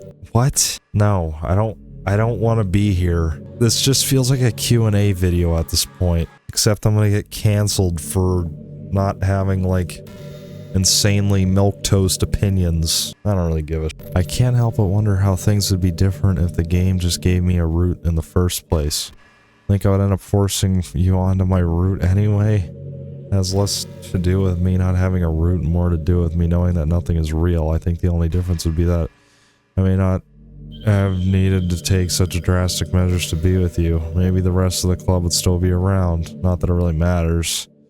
It all lost its meaning once I found out it wasn't real. So I really don't miss those days or anything. I really don't. Hey, you know that book you were reading with the Yuri portrait of whatever Markov or something? It's funny because I'm pretty sure that book, actually I don't think I should be talking about this. Sorry. Just forget I said anything. Okay. Oh no, here we go. Okay, everyone, it's time to... I'm just kidding. I just used to really like saying that for some reason. I couldn't help but saying it again. Come to think of it, didn't Natsuki make fun... and Yuri make fun of me for it once? Well, whatever, it's not like he ever made fun of me. Too much of a... No. I think the protagonist in this game is just too much of a bitch to do it. You know, when I was driving back from the gun range today, I saw someone driving a Cybertruck, and I just can't help but, like, imagine why anybody would buy one of those things. I feel like they're just the stupidest cars in the entire world. They look like something out of a PS1 game. There's not even that much truck space. Okay. What? Why is this coming up? Okay, I don't care. The hell? This was a repeat. I think this happened earlier. But no, I would not. Okay, there's gotta be a way to end this, right? Does it end or does it just go on like this? Because I genuinely need to know. But I also don't want to, like, spoil the... I don't what do I do? I mean, it's like 2:30. I could just pull the plug right now and just leave. Okay. Yep, we gotta end it. It's asking me the same questions again. Yes, I do, alright? Damn, why am I being interrogated about the same stuff? Oh my, alright. Can I skip through this? Are you trying to fast forward? I'm not boring you, am I? Yes, you are. Oh gosh. Well, there's nothing to fast forward to, Diddy. It's just the two of us after all. Aside from that, time doesn't really exist anymore, so it's not even gonna work. Here, I'll go ahead and turn it off for you. Bro. No, I don't want to. Where was I? I don't know. Again? No. I'm not doing this again. Why are you interrogating me? I mean, I'm not like an apologist or a theologian, but like, bro, yeah, this is just like basic Reddit atheist argument. If God exists, why bad? Why bad happen? I'm not gonna do a 20-minute more long ramble of this, bro. And also, modern science wouldn't exist without Catholic priests making the university systems, and I mean, at least we're not dying at like I don't know, 20 years old. Yeah, the Middle Ages, like the average lifespan being like 20 or something. Probably honestly younger. Like I think King Baldwin died at like 16 or something. Maybe I'm wrong, but pretty damn young. But he was based, although he did die of leprosy. Okay.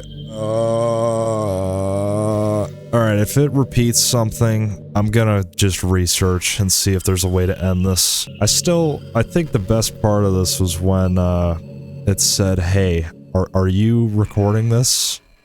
I think that was kind of funny. Alright. We're ending this, boys. Okay. It says I think if I delete her character file, I'm gonna have to go into...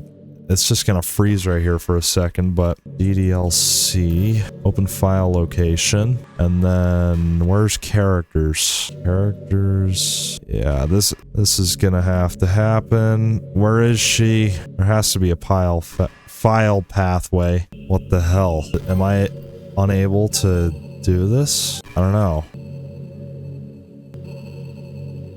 Guys, I finally figured it out. It took me 10 minutes. I'm gonna delete her character file here. It's monika.chr. Click delete in 3, 2, 1. Let's go. What's gonna happen? Hey, you're dead now. Look, it's all... What is going on? Oh, what's happening? You're dead. Diddy, what's happening to me? It hurts. Oh, it hurts so much. Help me, Diddy. Oh my... Well... This is what you get for being insufferable. Nope, I'm not going to help you. You can go meet that god that you deny now. Face your consequences for killing everybody. Monika.chr does not exist. Help me. Maybe you denied God just because you wanted to get away with your sins. Oh. Monika.chr does not exist. Red P.file. Oh my. Did you do this to me, did he? Yes, I did. Did you? Did you delete me? What the hell is going on, bro? How could you? How could you do this to me? You were all I had left.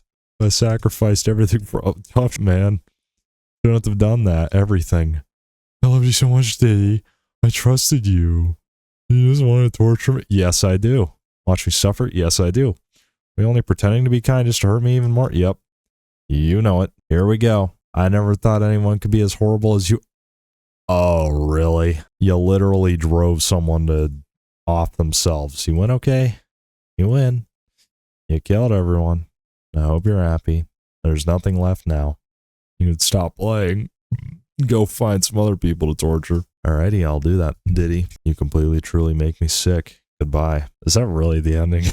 Is that it? Just getting told I'm a terrible person for deleting them? I still love you. Oh, I can't help. What is this? What is this sounds? What's wrong with me? How horrible am I for you to hate me this much? All my friends. I did so many awful things. Ah, here comes the repentance.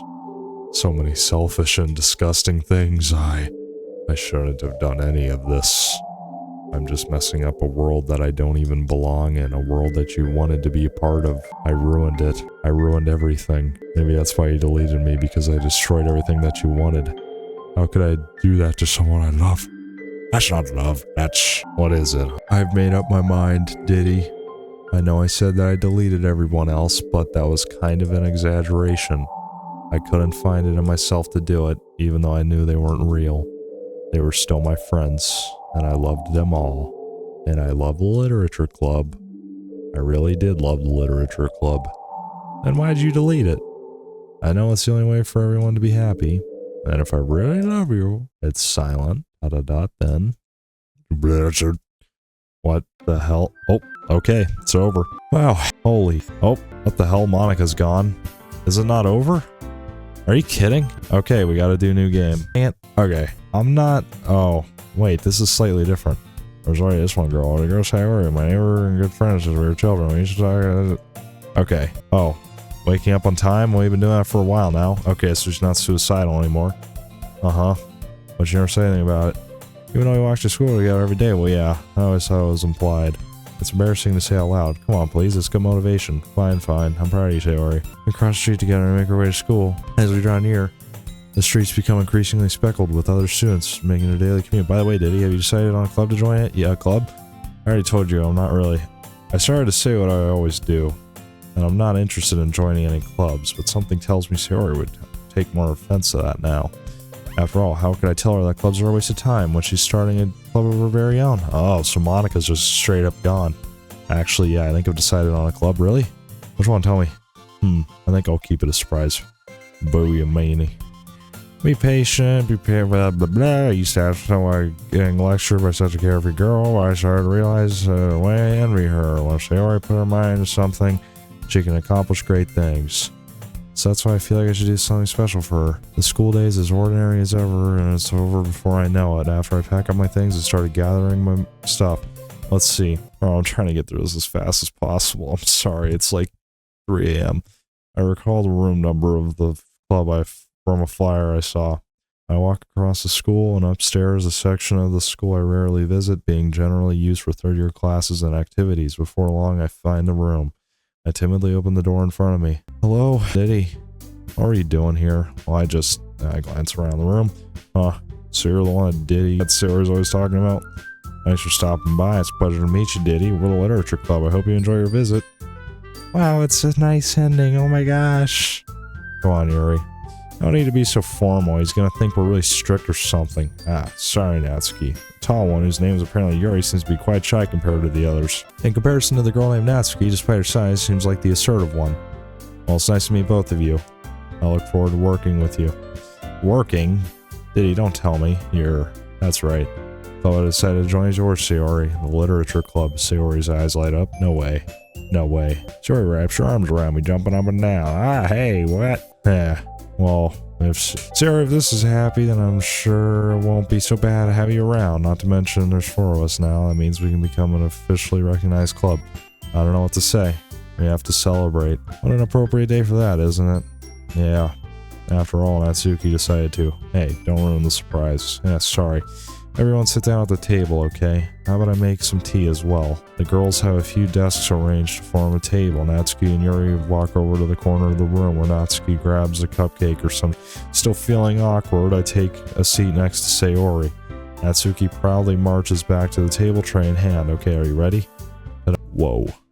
Natsuki lifts the foil off the tray to realize a dozen white, fluffy cupcakes decorated to look like little cats. The whiskers are drawn with icing and little pieces of chocolate were used to make ears. So cute. Wow, these look amazing. Yeah, well, you know, just hurry and take one. Sayori grabs one first and I follow. It's delicious. Sayori talks with her mouth full and has already managed to get icing on her face. I turn the cupcake around on my fingers, looking for the best angle to take a bite. Natsuki's quiet. Can't help but notice her sneaking glances in my direction. Is she waiting for me to take a bite? I finally bite down. The icing is sweet and full of flavor. I wonder if she's made it herself. This is really good. Thank you, Natsuki. Well, of course it is. I'm a pro after all. There's no need to thank me or anything. As Natsuki struggles to accept the compliment, Yuri returns to the table carrying a tea set. She carefully places a teacup in the front of each of us before setting down the teapot next to the cupcake tray. You keep a whole tea set in this classroom? Don't worry, the teachers gave us permission. After all, doesn't a hot cup of tea help you enjoy a good book? I guess. Already trying to impress your new member, Yuri? No, that's not. Insulted, Yuri looks away. I mean, you know, I believe you. Well, tea and reading might not be a pastime for me, but at least I enjoy tea. I'm glad. Yuri faintly smiles to herself in relief. So Diddy, what kind of things do you like to read? Well, considering how little I've read these past few years, I don't really have a good way of answering that. Manga. I mutter quietly to myself, half joking. Natsuki's head suddenly perks up.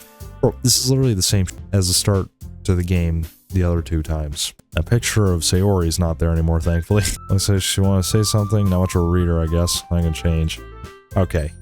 Can we get through this? I can't even skip it. Are you kidding? Well, about, you know, the first thing you said, manga? That's right. Natsuki tends to read manga in the club. Don't just say it. For some reason, Natsuki seems embarrassed about it. Besides, don't try to stop him or anything. Natsuki, I want to do such a thing. However, it could be nice for us to diversify ourselves a little. He can take this opportunity to try something new as well. Wouldn't you agree, Diddy? Maybe. Sensing the tension, Sayori jumps in. Maybe we can all try something new. I think it could be fun. And we'll all get to know each other a little bit better too. I mean, that's the kind of thing literature clubs do, right? I don't disagree or anything. Yeah, you're right as usual, President. Yeah. Guess it means I should try picking up a novel or something. That would make 2 of us. I wouldn't mind doing that. I'm not the only one. What would happen if I dragged the character or the file back into the file for DDLC? What would happen? Would Monika just spawn back in and kill everybody? Then as for Yuri, I have to read manga. Jeez, you were the one who suggested we diversify.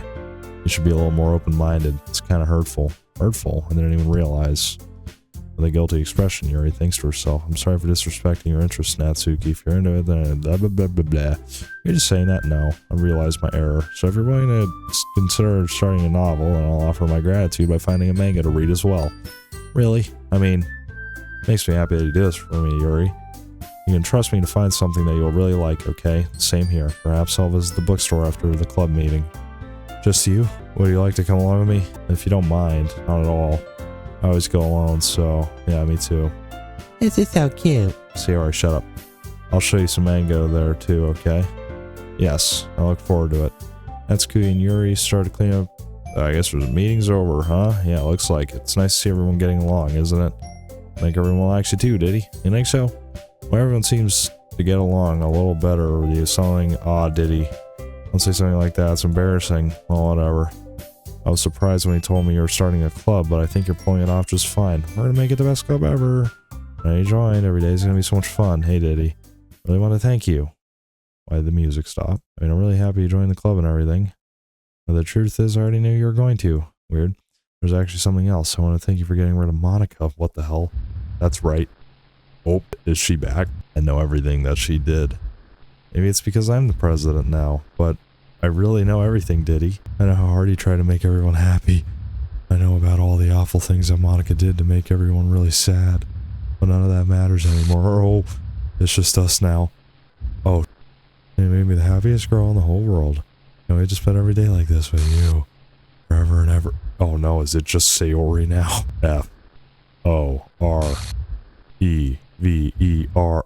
No. Monika hacked her. What's happening? I won't let you hurt him. What? Ooh, it hurts. I'm sorry, I was wrong. There's no happiness here after all. Goodbye, Sayori. Goodbye, Diddy. Goodbye, Literature Club. Oh, what? What just... Oh, okay, something's going... What? This is like some schizophrenic... Can you hear me? Hi. Who is this? So, you know how I've been, like, practicing piano and stuff? What?